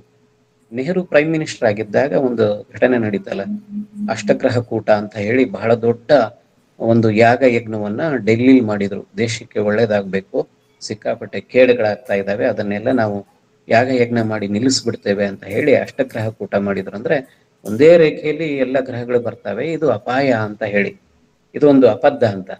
ಅದ್ರ ಕುವೆಂಪು ಹೇಳಿದ್ರು, ಇದು ಈಗ ಮಾತ್ರ ಸಂಭವ ಆಗ್ತಾ ಇರುವಂತದ್ದಲ್ಲ, ಎಲ್ಲ ಕಾಲದಲ್ಲೂ ಕೂಡ ಒಂದು ಕಾಲಗತಿಯಲ್ಲಿ ಕಾಲಘಟ್ಟದಲ್ಲಿ ಆ ಗ್ರಹಗಳು ಒಂದು ನೇರಕ್ಕೆ ಸಮಾನಾಂತರ ರೇಖೆಯಲ್ಲಿ ಬರ್ತವೆ, ಮತ್ತೆ ತಮ್ಮ ಕಕ್ಷೆಯಲ್ಲಿ ಚಲಿಸಿ ಹೋಗೋದು ಒಂದು ಸಹಜವಾದ ಕ್ರಿಯೆ. ಅದನ್ನ ನೀವು ಇಟ್ಟುಕೊಂಡು ಅಷ್ಟಗ್ರಹ ಕೂಟವನ್ನು ಏರ್ಪಡಿಸೋದ್ರ ಬಗ್ಗೆ ನನಗೆ ಒಪ್ಪಿಗೆ ಇಲ್ಲ, ಅದನ್ನ ನಾನು ಟೀಕೆ ಮಾಡ್ತೀನಿ ಅಂತ ಹೇಳಿ ಆ ಕುವೆಂಪು ಮಾತ್ರ ಅಲ್ಲ, ನೆಹರೂರವರೇ ಅದನ್ನ ಬಹಳ ಉಗ್ರವಾಗಿ ಟೀಕಿಸಿದ್ರು. ಅದನ್ನ ಕುವೆಂಪು ಒಬ್ಬ ಬರಹಗಾರರ ಪರವಾಗಿ ಅದನ್ನು ಟೀಕಿಸಿದ್ ಕೂಡ ಒಂದು ಐತಿಹಾಸಿಕವಾಗಿರುವಂತ ಸಂಗತಿ ಅನ್ನೋದನ್ನ ತಿಳಿಬೇಕು. ಒಬ್ಬ ಲೇಖಕ ಮಾಡಬೇಕಾಗಿರೋ ಕೆಲಸ ಇದು. ತನ್ನ ಸಾಹಿತ್ಯ, ತನ್ನ ಬದುಕು ಮತ್ತೆ ತನ್ನ ಮಾತುಗಳ ಮೂಲಕ ಒಂದು ವೈಚಾರಿಕತೆಯನ್ನು ಬಿತ್ತುವಂತ ಕೆಲಸವನ್ನ ಕುವೆಂಪು ಕನ್ನಡ ಸಂದರ್ಭದಲ್ಲಿ ಕುವೆಂಪು ಮಾಡಿದ್ರು, ಪಿ ಲಂಕೇಶ್ ಮಾಡಿದ್ರು. ಅವತ್ತಿನ ಕಾಲಕ್ಕೆ ಬಸವಣ್ಣ ಆ ಕೆಲಸವನ್ನ ಮಾಡ್ದ. ಆದ್ರೆ ಈ ಕಾಲಕ್ಕೆ ನಮ್ಮ ದಲಿತ ಬಂಡಾಯದ ಅನೇಕ ಲೇಖಕರ ಆ ಕೆಲಸ ಮಾಡಿದ್ರು. ದಲಿತ ಬಂಡಾಯದ ಅನೇಕ ಲೇಖಕರ ಹಿಂದೆ ಕುವೆಂಪು ಪ್ರೇರಣೆಯಾಗಿ ಇದ್ದಾರೆ ಅನ್ನೋದನ್ನ ನಾವು ಮರಿಬಾರದು. 1-2 ಸಂಗತಿಗಳನ್ನ ನಾನು ಇಲ್ಲಿ ಹೇಳಿ ನನ್ನ ಮಾತನ್ನ ಕೊನೆಗೊಳಿಸ್ತಾ ಇದ್ದೀನಿ. ಒಂದು, ಇಟಲಿಯಿಂದ ಒಬ್ಬ ರಿಪೋರ್ಟರ್, ಅವಳ ಹೆಸರು ಮೇರಿ ಆರ್ಚರ್ ಅನ್ನೋ ಹೆಣ್ಮಗಳು. ಮೇರಿ ಆರ್ಚರ್ ಮೈಸೂರಿಗೆ ಬಂದು ಕುವೆಂಪುವನ್ನ ಭೇಟಿ ಮಾಡಿ ಮತ್ತೆ ಅವ್ರ ಜೊತೆಲಿ ಕೂತು ಚರ್ಚೆ ಮಾಡಿ ತನ್ನ ದೇಶಕ್ಕೆ ವಾಪಸ್ ಹೋಗ್ತಾಳೆ. ಇಟಲಿಗೆ ವಾಪಸ್ ಹೋದ್ಮೇಲೆ ಮೇರಿ ಆರ್ಚರ್ ಕೊಟ್ಟ ಒಂದು ಸ್ಟೇಟ್ಮೆಂಟ್ ಇವತ್ತಿಗೂ ಕೂಡ ದಾಖಲಾಗಿರುವಂಥದ್ದು. ಏನನ್ನು ಹೇಳ್ತಾರೆ ಮೇರಿ ಆರ್ಚರ್ ಅಂತಂದ್ರೆ, ನೀವು ಭಾರತಕ್ಕೆ ಹೋದ್ರೆ ತಪ್ಪದೆ ಕರ್ನಾಟಕ ಅನ್ನೋ ರಾಜ್ಯ ಇದೆ, ಅಲ್ಲಿ ಹೋಗಿ. ನೀವು ಕರ್ನಾಟಕಕ್ಕೆ ಹೋದ್ರೆ ತಪ್ಪದೆ ಮೈಸೂರು ಅನ್ನುವಂಥ ನಗರ ಇದೆ, ಅಲ್ಲಿ ಹೋಗಿ. ಮೈಸೂರಿಗೆ ಹೋದ್ರೆ ಅಲ್ಲಿ ಉದಯ ರವಿ ಅನ್ನುವಂಥ ಒಂದು ಮನೇಲಿ ಒಬ್ಬ ಮಹಾನ್ ವ್ಯಕ್ತಿ, ಮಹಾನ್ ಲೇಖಕ ಇದ್ದಾರೆ, ಅವರನ್ನ ನೀವು ಭೇಟಿ ಆಗ್ಲೇಬೇಕು. ಹಾಗಾಗದೆ ಹೋದ್ರೆ ನಿಮ್ಮ ಇಂಡಿಯಾದ, ನಿಮ್ಮ ಮೈಸೂರಿನ ಟೂರ್ ಇದೆಯಲ್ಲ ಅದು ಅಪೂರ್ಣ ಆಗುತ್ತೆ ಅಂತ ಇಟಲಿಯ ಮೇರಿ ಆರ್ಚರ್ ಅನ್ನುವಂಥ ಆ ರಿಪೋರ್ಟರ್ ಬರೆದಿದ್ದು ಬಹಳ ಮುಖ್ಯ ಅಂತ ಹೇಳಿ ಈ ಸಂದರ್ಭದಲ್ಲಿ ನಾನು ನೆನಪು ಮಾಡ್ಕೊಳಕ್ ಬಯಸ್ತೇನೆ. ಹಾಗೇನೆ ಈ ದೇಶ ಕಂಡ ಬಹಳ ಅಪರೂಪದ ಒಬ್ಬ ಸಮಾಜವಾದಿ ಚಿಂತಕ ರಾಮ್ ಮನೋಹರ್ ಲೋಹಿಯಾ. ರಾಮ್ ಮನೋಹರ್ ಲೋಹಿಯಾ ಒಂದು ಸಂದರ್ಭದಲ್ಲಿ ಮೈಸೂರಿಗೆ ಬರ್ತಾರೆ. ಆ ಸಂಜೆ ಬಹಳ ದೊಡ್ಡ ಸಭೆ ನಡಿಬೇಕಾಗಿ ತುಂಬಾ ಸಂಖ್ಯೆಯ ಜನ ಅವ್ರ ಮಾತುಗಳನ್ನು ಕೇಳೋದಕ್ಕೆ ಕಾಯ್ತಾ ಇರ್ತಾರೆ. ಕುವೆಂಪು ಭೇಟಿ ಮಾಡಬೇಕು ಅಂತ ಲೋಹಿಯಾ ಹೊರಡ್ತಾರೆ. ಲೋಹಿಯಾ ಜೊತೆಲಿ ಶಾಂತವೇರಿ ಗೋಪಾಲ್ ಗೌಡ್ರು ಕೂಡ ಇರ್ತಾರೆ. ಲೋಹಿಯಾ ಹಿಂದಿಲಿ ಮಾತಾಡ್ತಾ ಇರ್ತಾರೆ, ಕುವೆಂಪು ಕನ್ನಡದಲ್ಲಿಯೇ ಮಾತುಗಳನ್ನು ಶುರು ಮಾಡ್ತಾರೆ. ಇವರಿಬ್ಬರ ನಡುವೆ ದ್ವಿಭಾಷಿಯಾಗಿ ಶಾಂತವೇರಿ ಗೋಪಾಲ್ ಗೌಡ್ರು ಅರ್ಧ ಗಂಟೆ ನಿಗದಿಯಾದ ಭೇಟಿ ಅದು. ಲೋಹಿಯಾ ಕುವೆಂಪು ನಡುವೆ ಅರ್ಧ ಗಂಟೆ ಭೇಟಿ ಅಂತ ಒಂದು ನಿಗದಿಯಾದ ಒಂದು ಸಮಯ ಅದು. ಆದ್ರೆ ಆಶ್ಚರ್ಯ ಅಂತಂದ್ರೆ ಸುಮಾರು 3 ಗಂಟೆ 30 ನಿಮಿಷದವರೆಗೆ ಅವರಿಬ್ಬರ ನಡುವೆ ಒಂದು ಸುದೀರ್ಘವಾದ ಚರ್ಚೆ ನಡೀತದೆ, ಅಭಿಪ್ರಾಯಗಳನ್ನ ಹಂಚ್ಕೋತಾರೆ. ಅಷ್ಟರ ಮಟ್ಟಿಗೆ ಲೋಹಿಯಾರನ್ನ ಕುವೆಂಪು ಪ್ರಭಾವಿಸ್ತಾರೆ, ಕುವೆಂಪುವನ್ನ ಲೋಹಿಯಾ ಪ್ರಭಾವಿಸ್ತಾರೆ. ಸಂಜೆ ಕಾರ್ಯಕ್ರಮದಲ್ಲಿ ಸೇರಿರುವಂತಹ ಸಾವಿರಾರು ಸಂಖ್ಯೆಯ ಒಂದು ಬಹಿರಂಗ ಸಭೆ ಅದು. ಕುವೆಂಪು ನೆನಪು ಮಾಡಿಕೊಂಡು ಲೋಹಿಯಾ ಮಾತು ಶುರು ಮಾಡ್ತಾರೆ. ಇವತ್ತು ನಾನು ಮೈಸೂರಿಗೆ ಬಂದಿದ್ದು ಸಾರ್ಥಕ ಆಯಿತು. ಒಬ್ಬ ಮಹಾನ್ ವ್ಯಕ್ತಿಯನ್ನ, ಒಬ್ಬ ಶ್ರೇಷ್ಠ ವ್ಯಕ್ತಿಯನ್ನ, ನಾನು ಈ ದೇಶ ಕಂಡ ಶ್ರೇಷ್ಠ ವ್ಯಕ್ತಿಯನ್ನ ನಾನು ಭೇಟಿ ಮಾಡಿದೆ. ಅವರು KV ಪುಟ್ಟಪ್ಪ ಅಂತ ಹೇಳಿದಾಗ, ಲೋಹಿಯಾ ಹೇಳಿದಾಗ ಸೇರಿರುವಂತಹ ಜನ ನಿಮಿಷಗಳವರೆಗೆ ಚಪ್ಪಾಳೆಯನ್ನು ತಟ್ತಾನೆ ಇದ್ರಂತೆ. ಯಾವ ಲೋಹಿಯಾ ಸಮಾಜವಾದವನ್ನು ನಮ್ಮ ಮುಂದೆ ಮಂಡಿಸಿದ್ರೋ, ಸಮಾನತೆಯನ್ನು ಮಂಡಿಸಿದ್ರೋ, ಅದೇ ಕೆಲಸವನ್ನ ಮಹಾಕವಿ ಕುವೆಂಪು ತಮ್ಮ ಬದುಕು, ತಮ್ಮ ಲೇಖನಗಳ ಮೂಲಕ, ಬರಹಗಳ ಮೂಲಕ ನಮ್ಮ ಮುಂದೆ ಮಂಡಿಸಿದ್ರು. ಹಾಗಾಗಿ ಸಾಹಿತ್ಯದ ಮೂಲಕ ಕುವೆಂಪು ನಮಗೆ ಹೇಗೆ ಸಮಕಾಲೀನ ಆದ್ರು ಅಂತಂದ್ರೆ, ಎಲ್ಲ ಕಾಲದವರೆಗೂ ಎಲ್ಲಿವರೆಗೆ ಅಸಮಾನತೆ ಇರುತ್ತೆ, ಎಲ್ಲಿವರೆಗೆ ಜಾತಿ ವ್ಯವಸ್ಥೆ ಇರುತ್ತೆ, ಎಲ್ಲಿವರೆಗೆ ಮತಾಚಾರಗಳ ಕಟ್ಟುಗಳು ಇರ್ತವೆ, ಅಲ್ಲಿವರೆಗೂ ಕೂಡ ಕುವೆಂಪು ನಮಗೆ ಕಾಡ್ತಾನೆ ಇರ್ತಾರೆ. ಅವರ ಸಾಹಿತ್ಯ, ಅವರ ಬದುಕು ನಮಗೆ ಏನೋ ಒಂದು ಪರಿಹಾರದ ದಿಕ್ಕನ್ನ ಕೊಡ್ತವೆ. ಹಾಗಾಗಿ ಪ್ರತಿ ವರ್ಷ ನಾವು ಮಾಡುವಂತ ಹಿರಿಯರ ಜಯಂತಿಗಳಿದಾವಲ್ಲ, ಅವು ಔಪಚಾರಿಕ ಆಗೋಗಿದೆ. ಕನಕದಾಸರ ಜಯಂತಿ ದಿನ ನಾವು ಹೂವನ್ನು ಇಡ್ತೇವೆ, ಗಾಂಧಿ ಜಯಂತಿ ದಿನ ನಾವು ಕುಂಕುಮ ಇಡ್ತೇವೆ ಫೋಟೋಗೆ. ಇವೆಲ್ಲ ಮಾಡೋದ್ಕಿಂತ ನಾವು ಭಿನ್ನವಾಗಿ ಅವ್ರು ಏನ್ ಹೇಳ್ತಾರೆ, ಹೇಗ್ ಬದುಕಿದ್ರು, ಅದನ್ನ ನಮ್ಮ ಜೀವನದಲ್ಲಿ ಅನುಸರಣೆ ಮಾಡೋದಕ್ಕೆ ಸಾಧ್ಯವ ಅನ್ನುವಂಥದ್ದು ಆಗ್ಬೇಕು ಅಂತ. ಅದಕ್ಕೆ ನನ್ನ ಮಾತುಗಳನ್ನ ನಾನು ಆರಂಭದಲ್ಲಿ ಶುರು ಮಾಡಿದಾಗ ಹೇಳಿದೆ, 2 ದಿನ ಹಿಂದೆ ಕುವೆಂಪು ಹುಟ್ಟಿದ ದಿನ. ನಾಳೆ ಹೊಸ ವರ್ಷವನ್ನ ನಾವು ಸ್ವಾಗತ ಮಾಡೋದಕ್ಕೆ ಸಜ್ಜಾಗ್ತಾ ಇರೋ ಈ ಹೊತ್ತಲ್ಲಿ ನಾವು ಹೇಗೆ ನವೀಕರಣ ಆಗ್ಬೇಕು, ನಾವು ಹೊಸ ಸಂಗತಿಗಳಿಗೆ, ಹೊಸ ವಿಷಯಗಳಿಗೆ, ಹೊಸ ವಿಚಾರಗಳಿಗೆ, ಹೊಸ ಬೆಳಕಿಗೆ ತೆರ್ಕೋಬೇಕಲ್ಲ. ತೆರೆದಿದೆ ಮನೆ ಬಾ ಓ ಅತಿಥಿ, ಕುವೆಂಪುರವರ ಭಾವಗೀತೆಯೇ ಅದು. ಮನಸ್ಸು ತೆರೆದಿದ್ರೆ ಹೊರಗಿನ ಬೆಳಕು ತಂತಾನೆ ಬರುತ್ತೆ, ಎತ್ತರ. ಹಾಗೆ ಕುವೆಂಪು ಸಾಹಿತ್ಯ, ಅವರ ವ್ಯಕ್ತಿತ್ವ ಅದು ಬಹಳ ಘನವಾದದ್ದು. ಈ ಕನ್ನಡ ಸಾಹಿತ್ಯದ ಆರಂಭದಿಂದ ಈವರೆಗಿನ ಬೆಳವಣಿಗೆಯನ್ನು ನೋಡಿದ್ರೆ ಪಂಪನಿಂದ ಕುವೆಂಪುವರೆಗೆ ಅನ್ನುವಂಥ ಮಾತು ಒಂದು ನುಡಿಗಟ್ಟಿನ ಹಾಗೆ ಬಂದ್ಬಿಟ್ಟಿದೆ ಅಂತ. ಪಂಪನಿಂದ ಕುವೆಂಪುವರೆಗೆ. ಅವತ್ತು ಪಂಪ ಮನುಷ್ಯ ಜಾತಿ ತಾನೊಂದೇ ಒಲಂ ಅಂತ ಹೇಳಿದ್ದ. ಜೈನ ಕವಿ ಪಂಪ ಜಾತಿಯನ್ನ, ಧರ್ಮವನ್ನ ಮೀರಿಯೂ ಕೂಡ ಮನುಷ್ಯತ್ವದ ಬಗ್ಗೆ ಮಾತಾಡಿದ್ದ. ಆ ಪಂಪನ ಎಲ್ಲ ಆಶಯಗಳನ್ನ ಬಹಳ ವಿಸ್ತಾರವಾಗಿ ಈ ಕಾಲಕ್ಕೆ ಸಾಹಿತ್ಯದ ಮೂಲಕ ಕಟ್ಟಿಕೊಟ್ಟ ಮಹಾನ್ ಲೇಖಕ, ಚಿಂತಕ, ವಿಶ್ವ ಮಾನವ ಕವಿ, ಜಗದ ಕವಿ, ಯುಗದ ಕವಿ ಕುವೆಂಪು ನೆನಪನ್ನ ನಿಮ್ಮ ಸಂಘ ಕನ್ನಡ ಪಶುವೈದ್ಯ ಸಾಹಿತ್ಯ ಪರಿಷತ್ತು ನೆನಪು ಮಾಡ್ಕೊಳ್ತಾ ಇದೆ. ಇದಕ್ಕಾಗಿ ನಾನು ವಿಶೇಷ ಧನ್ಯವಾದಗಳನ್ನು ಹೇಳಬೇಕು.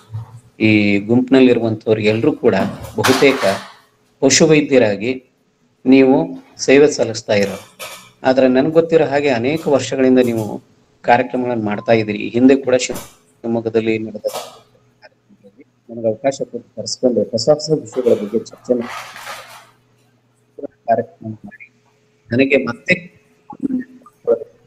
ಕೊಟ್ಟಿರುವಂತ ಈ ವೇದಿಕೆ ಎಲ್ಲ ಪದಾಧಿಕಾರಿಗಳಿಗೆ ನಾನು ನಮಿಸಿ ನನ್ನ ಮಾತುಗಳನ್ನ ಪೂರ್ಣಗೊಳಿಸ್ತೇನೆ.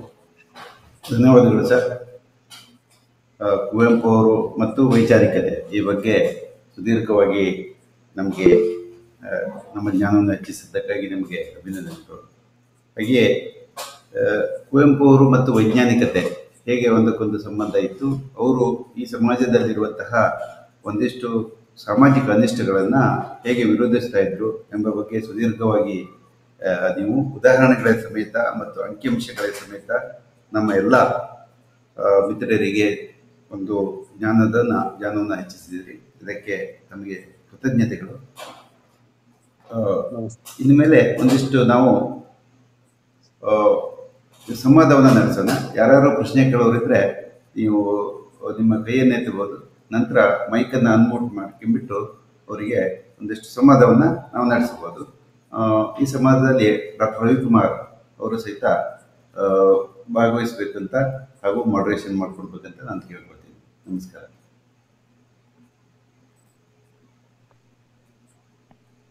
ಕಳೆದ 45 ನಿಮಿಷಗಳ ಕಾಲ ಅತ್ಯುತ್ತಮವಾಗಿ ಬಹಳ ನೇರವಾಗಿ ತಮ್ಮ ವಿಚಾರವನ್ನ ಮಂಡಿಸಿದಿರಿ ಸರ್. ತಮಗೆ ನಿಜವಾಗ್ಲೂ ಅಭಿನಂದನೆಗಳು.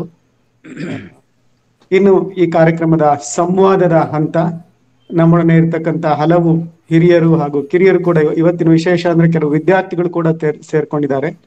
ಸೊ ತಮ್ಮ ಈ ವಿಚಾರದ ಬಗ್ಗೆ ತಮ್ಮ ಅನುಭವದ ಮಾತುಗಳು ಹಾಗೂ ಕೆಲವು ಪ್ರಶ್ನೆಗಳೇನಿದ್ರೆ ದಯವಿಟ್ಟು ಕೇಳ್ಬೇಕು ಸರ್.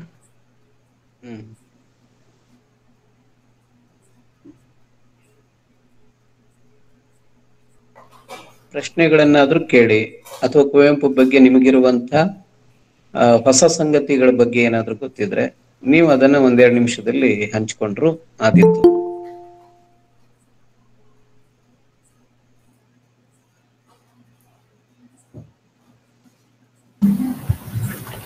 ಸರ್ ನಮಸ್ತೆ, ನಾನು ರವಿಕುಮಾರ್ ಮಾತಾಡ್ತಿದ್ದೀನಿ. ಸರ್, ನಾವು ವಿಜ್ಞಾನದ ವಿದ್ಯಾರ್ಥಿಗಳು, ಸಾಹಿತ್ಯ ಅಧಿಕೃತವಾಗಿ ಓದ್ಕೊಂಡಿಲ್ಲ.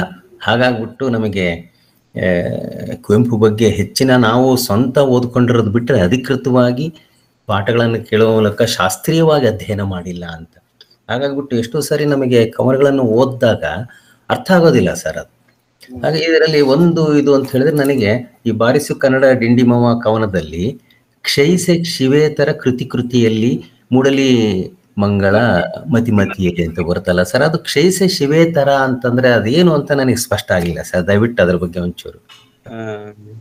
ಕ್ಷಯಿಸೆ ಶಿವೇತರ ಮತಿಮತಿಯಲ್ಲಿ ಅಲ್ಲ? Yes sir. ಕೃತಿಯಲ್ಲಿ ಅಂದ್ರೆ ನಮ್ಮ ಕೃತಿಯಲ್ಲಿ ಬರುವಂತ ಶಿವ ಅಂದ್ರೆ ಮಂಗಳಕರವಾದದ್ದು. ಮಂಗಳಕರ ಅಲ್ಲದ್ದೇನಿದೆ, ಬೇಡವಾದ ಸಂಗತಿಗಳು ಏನಿದಾವೆ, ವಿಕಾರಗಳಿದಾವೆ ನಮ್ಮಲ್ಲಿ, ನಮ್ಮ ನಡವಳಿಕೆಯಲ್ಲಿ, ಅದೆಲ್ಲ ಕ್ಷಯಿಸಲಿ, ನಾಶವಾಗಲಿ. ನಮ್ಮ ಕೃತಿಗಳಲ್ಲಿ ಮೂಡಿ ಬರುವ ಅಂದ್ರೆ ಶಿವ ಅಂದ್ರೆ ಮಂಗಲಕರವಾದದ್ದು, ಒಳ್ಳೆಯದು. ಅವ್ರು ಹೇಳ್ತಾ ಇರೋದು ಏನ್ ಹೇಳ್ತಾ ಇದ್ದಾರೆ ಅಲ್ಲಿ? ಕ್ಷಯಿಸೆ ಶಿವೇತರ, ಅದಕ್ಕೆ ಹೊರತಾದದ್ದು ಅಂತ. ಅದಕ್ಕೆ ಹೊರತಾದದ್ದಿದ್ರೆ ಅದೆಲ್ಲ ನಾಶವಾಗಲಿ.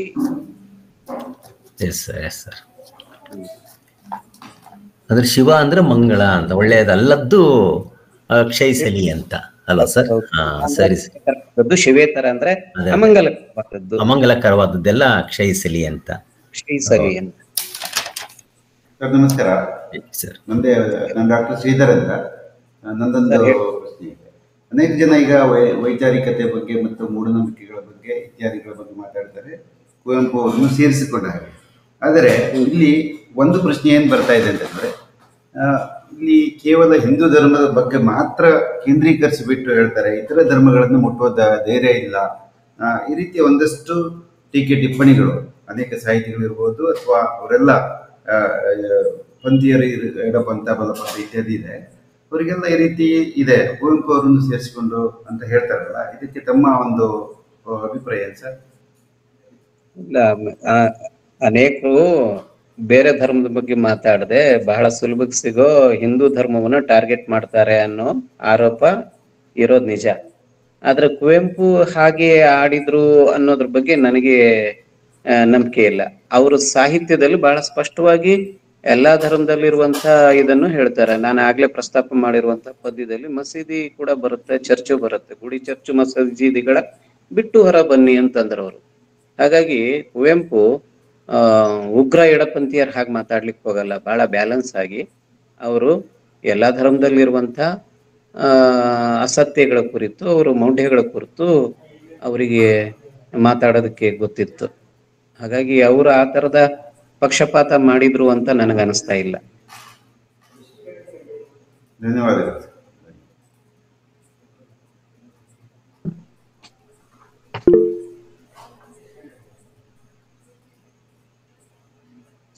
ಹುಷಾರಂಡಿ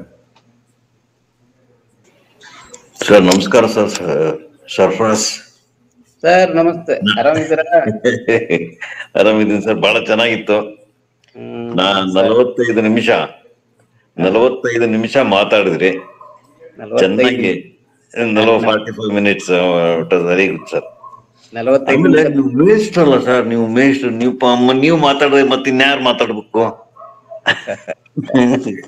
ನಮಗೆ 45 ನಿಮಿಷಕ್ಕೆ ಕರೆಕ್ಟ್ ಆಗಿ ಬೆಲ್ ಹೊಡಿತಾರೆ.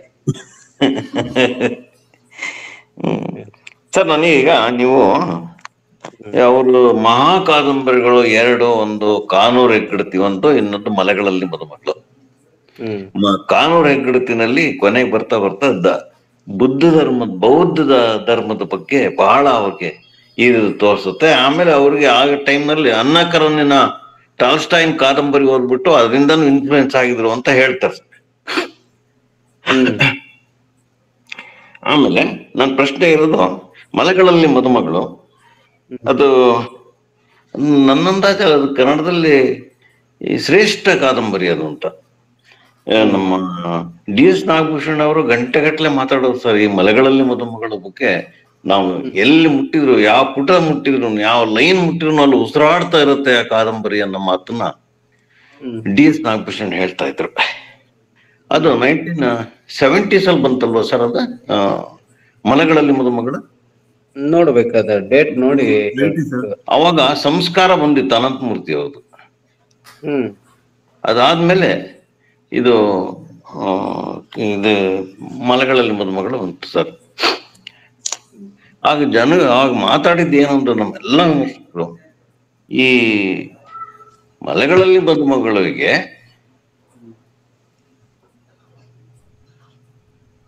ಹೇಳಿ ಸರ್. ಮಲೆಗಳಲ್ಲಿ ಮದುವೆಗೆ ಕೇಂದ್ರ ಇಲ್ಲ ಅಂತ ಒಂದು ಕೇಂದ್ರ ಇಲ್ಲ, ಅದು ಕೇಂದ್ರನೇ ಇಲ್ಲ ಅದು. ಆಮೇಲೆ ಅನಂತಮೂರ್ತಿ ಅವರು ಹೇಳಿದ್ರು ಅದು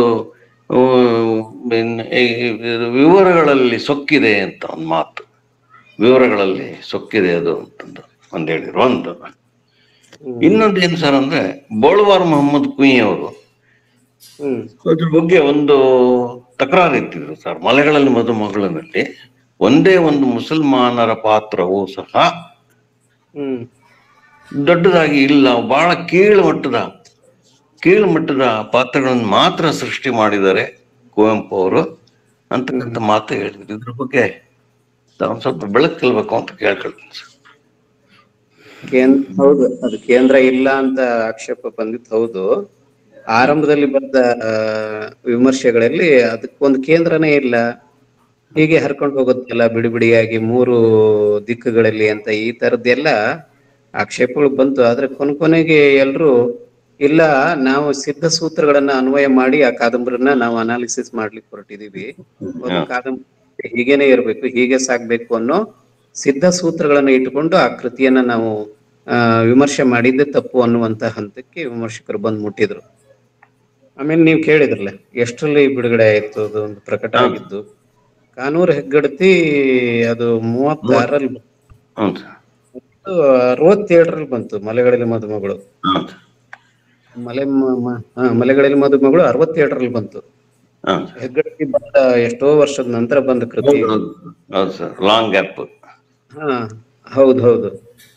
ಆದ್ರೆ ಈ ಕೃತಿ ನಾನು ಆಗ್ಲೇ ಹೇಳ್ದ ಹಾಗೆ ಸಿದ್ಧ ಸೂತ್ರಗಳನ್ನ ಅನ್ವಯ ಮಾಡಿದ್ರಿಂದ ಇಂಥ ಟೀಕೆಗಳು ಬಂದು ಅಂತ. ಆಮೇಲೆ ನೀವು ಬೋಳುವಾರ್ ಉಲ್ಲೇಖ ಮಾಡಿದ್ರಲ್ಲ, ಮುಸ್ಲಿಂ ಪಾತ್ರಗಳು ಕಡಿಮೆ ಬಂದ್ರು ಕೂಡ ಈ ತರದ ಪಾತ್ರಗಳನ್ನ ತಂದ್ರು ಅಂತ ಹೇಳಿ, ಮತ್ತೆ ಆ ಕಾದಂಬರಿಯ ಪ್ರೇಮಿಗೆ ಅದು ಬೇಕಿತ್ತ ಮುಸ್ಲಿಂ ಪಾತ್ರಗಳು? ನಮ್ ಸುತ್ತ ಇರುವಂತ ವ್ಯಾವಹಾರಿಕವಾಗಿ ತೊಡಸ್ಕೊಂಡಿರೋ ಮಲೆನಾಡಿನಲ್ಲಿ ಯಾವ ತರದ ಪಾತ್ರಗಳು ಕೆಲಸ ಮಾಡ್ತಾ ಇದ್ವೋ ಅದನ್ನ ಯಥಾವತ್ತಾಗಿ ತಗೊಂಡ್ರು ಅಂತ ಅನ್ಸುತ್ತೆ ಅವತ್ತಿನ ಕಾಲಕ್ಕೆ, ಆ ಕಾಲಕ್ಕೆ. ಅದೇ ಅದಕ್ಕೆ ಭಿನ್ನವಾಗಿ ತೇಜಸ್ವಿ ಬೇರೆ ತರದಲ್ಲಿ ಮುಸ್ಲಿಂ ಪಾತ್ರಗಳನ್ನ ತಂದ್ರು. ರಫಿ ಮತ್ತು ಜಯಂತಿ ಕತೆ ವಿಷಯದಲ್ಲಿ, ಇನ್ನು ಉಳಿದ ಕಥೆಗಳನ್ನೆಲ್ಲ ಬೇರೆ ತರದ ಮುಸ್ಲಿಂ ಜಗತ್ತನ್ನ ಅವ್ರು ಪರಿಚಯಿಸಿದ್ರು. ಕುವೆಂಪು ಆ ಕಾಲಕ್ಕೆ ಕಂಡಿರುವಂತ ಕೆಲವು ಆ ಸನ್ನಿವೇಶಕ್ಕೆ ಬೇಕಾದಂತ ಪಾತ್ರಗಳನ್ನ ತಂದ್ರು ವಿನಃ ಅವುಗಳನ್ನ ಟೀಕೆ ಮಾಡ್ಬೇಕು, ವಿಡಂಬನೆ ಮಾಡ್ಬೇಕು ಅನ್ನುವಂತ ಮನಸ್ಥಿತಿಯಿಂದ ತಂದಿದ್ದು ಅಲ್ಲ ಅದು.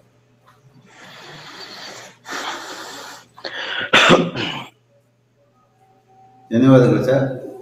ಆಮೇಲೆ ಕುವೆಂಪು ಅವರು ಎಷ್ಟು ದೊಡ್ಡ ಅವರು ಈ ಬರಹಗಾರರು ಮತ್ತು ಅವ್ರು ಎಷ್ಟು ಮಾನವೀಯತೆಯಿಂದ ಬರೀತಾ ಇದ್ರು ಅಂದ್ರೆ ಸರ್, ನಮ್ಮ ತಂದೆಯವರು ತೀರ್ಕೊಂಡಾಗ್ಲೂ ಸಹಿತ ನನಗೆ ಈ ಕುವೆಂಪು ಅವ್ರ ಇಂತರ ಒಂದು ದೊಡ್ಡ ಧೀಶಕ್ತಿ ನನ್ನಲ್ಲೂ ಒಂದ್ ಸ್ವಲ್ಪ ಇತ್ತೇನೋ, ನನಗೆ ಅಷ್ಟು ದುಃಖ ಆಗ್ಲಿಲ್ಲ ಸರ್. ಆಗ ನಮ್ಮ ತಂದೆ ತೀರ್ಕೊಂಡಾಗ್ಲೂ ಅಷ್ಟೇ, ನಮ್ಮ ತಾಯಿ ತೀರ್ಕೊಂಡಾಗ್ಲೂ ನಮಗೆ ಎಲ್ಲರಲ್ಲೂ ನಮ್ಮ ಕುವೆಂಪು ಕಾಣೋರು.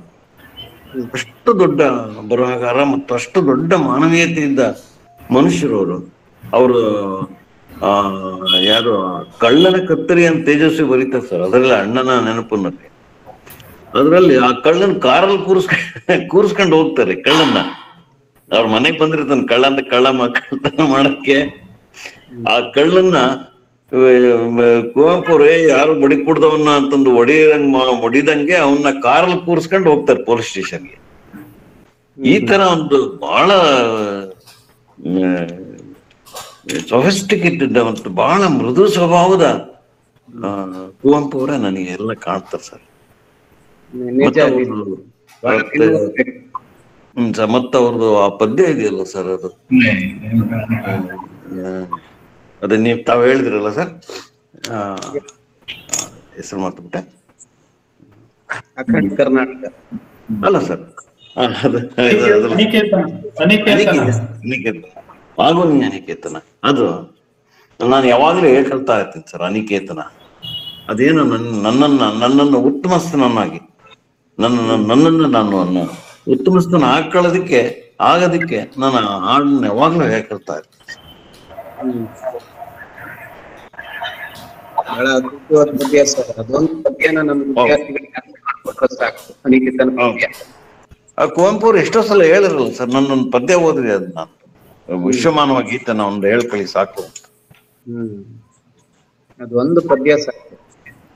ಹೌದು ಸರ್, ಧನ್ಯವಾದಗಳು ಸರ್. ಇನ್ನು ಅನೇಕ ಜನ ಕೈ ಎತ್ತಿದ್ದಾರೆ ಪ್ರಶ್ನೆಗಳನ್ನು ಕೇಳಬೇಕಂತ ಹೇಳಿ. ತುಂಬಾ ಒಳ್ಳೆ ಚರ್ಚೆ ನಡೀತಾ ಇದೆ. ಡಾಕ್ಟರ್ ಮಿರ್ಜಾ ಬಶೀರ್ ಸರ್ ಮತ್ತು ಸರ್. ಆಯ್ತು ಸರ್, ನಂದಾಯ್ತು. Thanks sir. ನಮಸ್ಕಾರ. Thank you sir. Thank you very much. ನಮಸ್ಕಾರ ಸರ್. ನಮಸ್ಕಾರ. ಕುಮಾರಾಣಿ ಅಂತ ಕೈ ಎತ್ತಿದ್ದೀರಿ. ಯಾರು? Doctor B K Ramesh sir. Doctor B K Ramesh. Kumarani ಅಂತ ಕರೀತಾ ಇದ್ದೀರಿ. ಆಯ್ತು, ಕೇಳಿ ಸರ್. ನಮ್ಮ ಹಳ್ಳಿಗಳಲ್ಲಿ ಒಂದು ಪರಿಪಾಠ ಇದೆ, ದೇವರಿಗೆ ಗುಡ್ಡನ್ನು ಬಿಡೋದು ಅಂತ. ಅಂದ್ರೆ ಯಾವುದೋ ಮಾರಮ್ಮನ ದೇವಸ್ಥಾನಕ್ಕೆ ಒಂದು ಗುಡ್ಡನ್ನ ಪಡೆಯೋದು ಅಂದ್ರೆ ಆ ದೇವತೆಯನ್ನ ಆರಾಧನೆ ಮಾಡ್ಲಿಕ್ಕೆ ಒಂದು ಗುಡ್ಡನ್ನು ಪಡಿತಾರೆ. ಸೊ ಅದೇ ರೀತಿ ಕುವೆಂಪು ಅವರಿಗೆ ಪ್ರಕೃತಿಯ ಆರಾಧನೆಗೆ ಪ್ರಕೃತಿಯೇ ಅವರನ್ನ ದೀಕ್ಷೆ ಕೊಟ್ಟಿತ್ತ. ಚಿಕ್ಕಂದ್ರಿಂದ ಅವರ ಪರಿಸರದ ಒಂದು ಅದನ್ನ ನೋಡಿದಾಗ ಅವ್ರಿರ್ತಕ್ಕಂಥ ಪರಿಸರ, ಅವರ ಅಪ್ಪ ಅವರ ಹಿರೇಕುಡಿಗೆಯಿಂದ ಕುಪ್ಪಳಿಗೆ ಬರುವಂತ ಮಧ್ಯದಲ್ಲಿ ಇರುವಂತ ದಟ್ಟ ಕಾಡು, ಅಲ್ಲಿ ಹೋಗುವಂತ ತೊರೆಗರಿಗಳು, ಅವುಗಳೆಲ್ಲ ನೋಡ್ತಾ ಚಿಕ್ಕಂದಿನಲ್ಲೇ ಕುವೆಂಪು ಅವರಿಗೆ ಅವರು ಒಂದು ಪರಿಸರ ನಿಸರ್ಗನೇ ದೀಕ್ಷೆ ಕೊಡ್ತಾ ಅಂತ ಅನಿಸ್ಬೋದಾ ಆರಾಧನೆಗೆ? ನಿಜ ಸರ್, ನಿಜ ಸರ್. ಅಲ್ಲ, ಪ್ರಕೃತಿ ಆರಾಧನೆ ಪರಮನ ಆರಾಧನೆ ಅಂತ ಒಂದು ಸ್ಟೇಟ್ಮೆಂಟ್ ಕೊಟ್ಟಿಲ್ಲ ಸಾಹಿತ್ಯದಲ್ಲಿ. ಪ್ರಕೃತಿಯ ಆರಾಧನೆ ಪರಮನ ಆರಾಧನೆ ಅಂತ ಸತ್ಯ ಇದೆಯಲ್ಲ, ಅದನ್ನ ಬಿಟ್ಟು ನಮ್ಮ ಬಗ್ಗೆ ವಿಚಾರಗಳಿವೆ. ರಮೇಶ್ ಸರ್, ನೀವು ಮ್ಯೂಟ್ ಮಾಡ್ಕೊಳ್ಳಿ, ಅವ್ರು ಹೇಳೋದು ಕೇಳಿಸ್ತಾ ಇಲ್ಲ ಸರಿಯಾಗಿ. ಅಲ್ಲ ಮ್ಯೂಟ್ ಮಾಡಿ ಸರ್. ಹಲೋ, ಹೇಳಿ ಸರ್, ಕೇಳಿಸ್ತಾ ಇದೆ, ಇವಾಗ ಕೇಳಿಸ್ತಾ ಇದೆ, ಹೇಳಿ. ಕೇಳಿಸ್ತಾ ಇದೆ, ಹೇಳಿ. ಕುಪ್ಪಳಿ ಏನಿದೆ, ತೀರ್ಥಹಳ್ಳಿ, ಕುಪ್ಪಳಿ, ಶೃಂಗೇರಿ ಆ ಭಾಗ ಏನಿದೆ, ಬಹಳ ದಟ್ಟವಾದ ಕಾಡು ಈಗ್ಲೂ ಇದೆ. ಈಗ್ಲೇ ಆ ಪ್ರಮಾಣದ ಕಾಡು ಇರ್ಬೇಕಾದ್ರೆ ಕುವೆಂಪು ಬದುಕಿದ ಕಾಲಕ್ಕೆ ಆ ಕಾಡು ಹೇಗಿತ್ತು ಅಲ್ವಾ? ಇಡೀ ಕುಪ್ಪಳ್ಳಿಯ ಸುತ್ತ ಇರುವಂತ ಪರಿಸರ ಇದೆಯಲ್ಲ, ಅದರಿಂದ ಒಂದು ಕುವೆಂಪು ಅಂತ ಒಂದು ಅಪರೂಪದ ವ್ಯಕ್ತಿತ್ವ ರೂಪುಗೊಳ್ಳೋದಕ್ಕೆ ಸಾಧ್ಯ ಆಗಿದೆ. ಅಲ್ಲಿಯ ಹಸಿರು ಇದೆಯಲ್ಲ, ಅವ್ರನ್ನ ಎಷ್ಟು ಕಾಡ್ತು ಅಂತಂದ್ರೆ, ಹಸುರತ್ತಲ್ ಹಸುರಿತ್ತಲ್ ಹಸುರೆತ್ತಲ್ ಒಡಲಿನಲ್ಲಿ ಹಸುರುಗಟ್ಟಿತು ಕವಿ ಆತ್ಮಂ ಹಸುರ್ ನೆತ್ತರ್ ಒಡಲಿನಲ್ಲಿ ಅಂತ ಒಂದು ಪದ್ಯದಲ್ಲಿ ಹೇಳ್ತಾರೆ ಅವರು. ಇಡೀ ಪ್ರಕೃತಿಯ ಹಸಿರು ಬಣ್ಣ ಏನಿದೆ ಅದು ಅವರ ನೆತ್ತರಾಗಿ ಹರಿತಾ ಇದೆ ಅಂತ. ಕವಿ ಮನೋಧರ್ಮವನ್ನು ರೂಪಿಸಿದ್ದು ಆ ಹಸಿರು, ಕುಪ್ಪಳ್ಳಿಯ ಹಸಿರು ಇದೆಯಲ್ಲ ಅದು. ಅಲ್ಲಿಯ ಕಾಜಾಣ ಆಗ್ಲಿ, ಅಲ್ಲಿಯ ಗೊರವಂಕ ಆಗ್ಲಿ, ಅಲ್ಲಿಯ ನವಿಲಾಗ್ಲಿ, ಅಲ್ಲಿಯ ಎಲ್ಲ ಸಸ್ಯ ವರ್ಗ ಮತ್ತು ಪ್ರಕೃತಿ ಅವರ ಸಾಹಿತ್ಯದಲ್ಲಿ ಒಂದಾಗಿ ಬಂದ್ಬಿಟ್ಟಿದೆ. ಹಾಗಾಗಿ ಅವರು ಅಂತಿಮವಾಗಿ ಹೇಳ್ತಾರೆ, ನನ್ನ ಪಾಲಿಗೆ ದೇವರು ಅಂತಂದ್ರೆ ಅದು ನಿಸರ್ಗ ಅಂತ ಹೇಳ್ತಾರೆ. ನಿಸರ್ಗ ಅವ್ರದ್ದೊಂದು ಅಪರೂಪದ ಪದ್ಯ ಇದೆಯಲ್ಲ, ದೇವರು ರುಜು ಮಾಡಿದನು ರಸವಶನಾಗ್ತ ಕವಿಯಾದ ನೋಡಿದನು ಅಂತ ಇದೆಯಲ್ಲ. ಅಂದ್ರೆ ಆರ್ತಾ ಇರುವಂತ ಬೆಳ್ಳಕ್ಕಿಯ ಸಾಲು ಕೂಡ ಅವ್ರ ಪಾಲಿಗೆ ದೇವರ ರುಜುವಾಗಿ ಕಾಣಿಸುತ್ತೆ. ಮತ್ತೊಂದು, ಅವರು ಆ ಮೈಲಿ ಬಂದಾಗ ದೆವ್ವ ಬಂದಂಗ ಆಡಿರ್ತಾರೆ ಅನ್ನೋ ಒಂದು ಸಾಲೇನೋ ಯಾರೋ ಹೋದ್ರೆ ಹೇಳಿದಂತೆ ನಮ್ಗೆ. ಆ ಮೈಲಿ ಬಂದು ಇದ್ದಾಗ ಶಿವಮೊಗ್ಗದಲ್ಲಿ, ನಾನು ಪುಟ್ಟಪ್ಪನಲ್ಲ, ಪುಟ್ಟಪ್ಪ ಸತ್ತೋಗಿದ್ದಾನೆ, ನನ್ನಲ್ಲಿ ವಿವೇಕಾನಂದರು ಬಂದಿದ್ದಾರೆ ಅನ್ನೋ ಒಂದು ದೆವ್ವ ರೀತಿ ಆಡದ್ದು. ಅವ್ರೇನಾರೋ ಯಾರೋ ಒಬ್ರು ನಿಮ್ಮಾಸ್ ಡಾಕ್ಟರ್ನ ಅವ್ರಿಗೆ ತೋರಿಸಿದಾಗ ಅವರು ಏನೋ ಅವ್ರಿಗೆ ಬೈದದ್ದು ಅನ್ನೋ ಒಂದು ಪ್ರಸಂಗ ಯಾರೋ ಹೇಳದ್ ಜ್ಞಾಪಕ ಸರ್. ಅದೇನೋ ಸತ್ಯನಾ ಅದು? ಇಲ್ಲ ಸರ್, ಆ ಸಂಗತಿಯನ್ನ ನಾನು ಎಲ್ಲೂ ಓದಿಲ್ಲ, ಕೇಳಿಲ್ಲ. ಆದ್ರೆ ಕುವೆಂಪುಗೆ ಪರಮಹಂಸರು ಮತ್ತು ವಿವೇಕಾನಂದರು ಆಧ್ಯಾತ್ಮಿಕ ಗುರುಗಳು. ಅವರ ವೈಚಾರಿಕತೆ ಹಿಂದೆ ಅವರಿಬ್ರು ವಿಚಾರಗಳು ಕೂಡ ಇದಾವೆ. ವಿಶೇಷವಾಗಿ ವಿವೇಕಾನಂದರು. ಆ ವಿವೇಕಾನಂದರನ್ನ ಅವರು ತುಂಬಾ ಓದ್ಕೊಂಡಿದ್ರು, ಪ್ರಭಾವ ಇತ್ತು. ನಿಮ್ಗೆ ಗೊತ್ತಿದೆ, ಅವ್ರ ಹೈಸ್ಕೂಲ್ ಬಿಟ್ಟು ಎಲ್ಲಿ ತೀರ್ಥಹಳ್ಳಿ ಬಿಟ್ಟು ಮೈಸೂರಿಗೆ ಹೋಗಿ ಸೇರಿದ್ಮೇಲೆ ಆಶ್ರಮದಲ್ಲೇ ಇದ್ದು ಓದಿದ್ದವ್ರು. ಹಾಗಾಗಿ ಪರಮಹಂಸರು ವಿವೇಕಾನಂದರ ವ್ಯಕ್ತಿತ್ವದ ಪ್ರಭಾವ ತುಂಬಾ ಇದೆ. ವಿವೇಕಾನಂದರಿಂದ ಅವರು ಅನೇಕ ಸಂಗತಿಗಳನ್ನು ಪಡ್ಕೊಂಡಿದ್ದಾರೆ. ಹಿಂದೂ ಧರ್ಮವನ್ನ ಹೇಗೆ ನೋಡಬೇಕು ಅನ್ನುವಂಥ ಒಂದು ಭಿನ್ನವಾದ ದೃಷ್ಟಿಕೋನ ಇತ್ತಲ್ಲ. ವಿವೇಕಾನಂದರು ಹೇಗೆ ಹಿಂದೂ ಧರ್ಮವನ್ನ ಟೀಕಿಸಿದ್ರು ಮತ್ತೆ ಅದರ ಉದಾತ್ತ ಅಂಶಗಳನ್ನು ಗುರುತಿಸಿದ್ರು ಅಂತ ಹೇಳಿ, ಆ ಎರಡೂ ಅಂಶಗಳನ್ನ ಕುವೆಂಪು ಸಾಹಿತ್ಯದಲ್ಲೂ ಕಾಣಬಹುದು. ಹಾಗಾಗಿ ಅವರ ವ್ಯಕ್ತಿತ್ವದ ಪ್ರಭಾವಳಿ ಅತಿಯಾಗಿತ್ತು ಅನ್ನೋದು ಬಿಟ್ರೆ, ಅವ್ರು ಹಾಗೆ ಆಡ್ತಿದ್ರು, ಹೀಗೆ ಮೈಮೇಲೆ ಬಂದಂಗ ಆಡ್ತಿದ್ರು ಅನ್ನೋದನ್ನ ನಾನು ಇವತ್ತೇ ಕೇಳ್ತಾ ಇರೋದು. ಅಂತ ಸಂಗತಿಯನ್ನು ನಾನು ಎಲ್ಲೂ ಓದಿಲ್ಲ, ಕೇಳಿಲ್ಲ, ಕ್ಷಮಿಸಿ. ಧನ್ಯವಾದಗಳು ಸರ್. ಹಿರಿಯರಾದ ರಮಾನಂದ್ ಸರ್ ಹಾಗೆ ನಾಗೇಶ್ ಸರ್ ಪ್ರಶ್ನೆ ಕೇಳೋರಿದ್ದಾರೆ. ಇದಕ್ಕೆ ಮೊದಲು ಹಾಸನದ 3rd ಇಯರ್ ವಿದ್ಯಾರ್ಥಿ ವಿವೇಕ್, ನಿಮ್ ಪ್ರಶ್ನೆ ಏನು ಅಂತ ಕೇಳ್ಬೇಕಂತ ಕೇಳ್ಕೊಳ್ತೀನಿ. ವಿವೇಕ್ ಕೇಳಿ ಸರ್. ಕೇಳಿಸ್ತಾ ಇದೆ ಸರ್? ನಮಸ್ಕಾರ ಸರ್. ನಮಸ್ತೆ. ನಮಸ್ತೆ ವಿವೇಕ್, ಮಾತಾಡಿ. ಏನಿಲ್ಲ ಸರ್, ನಮಸ್ಕಾರ. ಬಹಳ ಚೆನ್ನಾಗಿ ಮಾತಾಡಿದ್ವಿ. ನಮಸ್ತೆ, ಹೇಳಿ. ಮತ್ತೆ ನಾನು ಈ ಸಂದರ್ಭದಲ್ಲಿ ಕುವೆಂಪು ಅವ್ರಿಗೆ ಈಗ ತಾನೇ ಮೊನ್ನೆ 2 ದಿವಸ ಆದ್ಮೇಲೆ ಅವರ ಹುಟ್ಟಿದ ಹಬ್ಬ ಆಯ್ತು. ಅದಕ್ಕೆ ಕುವೆಂಪು ನಮನ ಅಂತ ಒಂದು ಪದ್ಯ ಬರ್ದಿದ್ದೆ, ಅದನ್ನ ನಿಮ್ಮ ಹತ್ರ ಹೇಳಲಿಕ್ಕೆ ನಾನು ಬಹಳ ಖುಷಿ ಆಗುತ್ತೆ. ಅದಕ್ಕೆ ನಾನು ಹೇಳ್ತೀನಿ ಅಂತ. ನೀವು ಕೇಳಿ. ಓದಿ. Okay sir, thank you sir. ಓ ನಮ್ಮ ಚೇತನ ನೀವ್ ಎಂದಿಗೂ ವಿಶ್ವ ವಿನೂತನ, ಓ ನಮ್ಮ ಚೇತನ ನೀವ್ ಎಂದಿಗೂ ವಿಶ್ವ ವಿನೂತನ, ಸಾರ್ವಕಾಲಿಕ ಸತ್ಯ ಅದು ನಡೆಯಿತು ನಾಡಲಿ ನಿತ್ಯ, ಸಾರ್ವಕಾಲಿಕ ಸತ್ಯ ಅದು ನಡೆಯಿತು ನಾಡಲಿ ನಿತ್ಯ, ಕನ್ನಡ ಕುವರರು ನೀವೇ ಕುವೆಂಪು, ನಿಮಗಿದು ಇಂದು ನಮನಗಳಿಂಪು. ದಿವ್ಯ ಜ್ಞಾನವ ಅರಿತ ವಿಶ್ವ ಮಾನವ, ಅನುದಿನವ ತತ್ವವ ರೂಢಿಸಿ ಪೂಜೆಗೈದವ, ಸಾಹಿತ್ಯ ದಿಗ್ಗಜ ನೀವೇ ಕುವೆಂಪು, ನಮಗೆಲ್ಲ ಇಂದು ಹರುಷದ ಕಂಪು. ಕನ್ನಡದ ಒಲವ ಪಸರಿಸಿದ ದಿನವ ನೆನೆಯೋಣ ನಾವು, ಇದು ಕನ್ನಡದ ಕಾವು, ಅಸಾಮಾನ್ಯ ಅಹರ್ನಿಶಿ ನೀವೇ ಕುವೆಂಪು, ಕೋಲ್ಮಿಂಚಿನ ಕವಿ ಚಿರಕಾಲ ಚಂಪು. ಬಹಳ ಧನ್ಯವಾದ ಸರ್, ನಿಮ್ ಜೊತೆ ನಾನು ಮಾತಾಡಿದ್ದು. ಕುವೆಂಪು ಒಬ್ಬ ವಿದ್ಯಾರ್ಥಿಯನ್ನು ಹೇಗೆ ಪ್ರಭಾವಿಸಬಲ್ಲರು ಅನ್ನೋದಕ್ಕೆ ಇದೊಂದು ಸಾಕ್ಷಿ.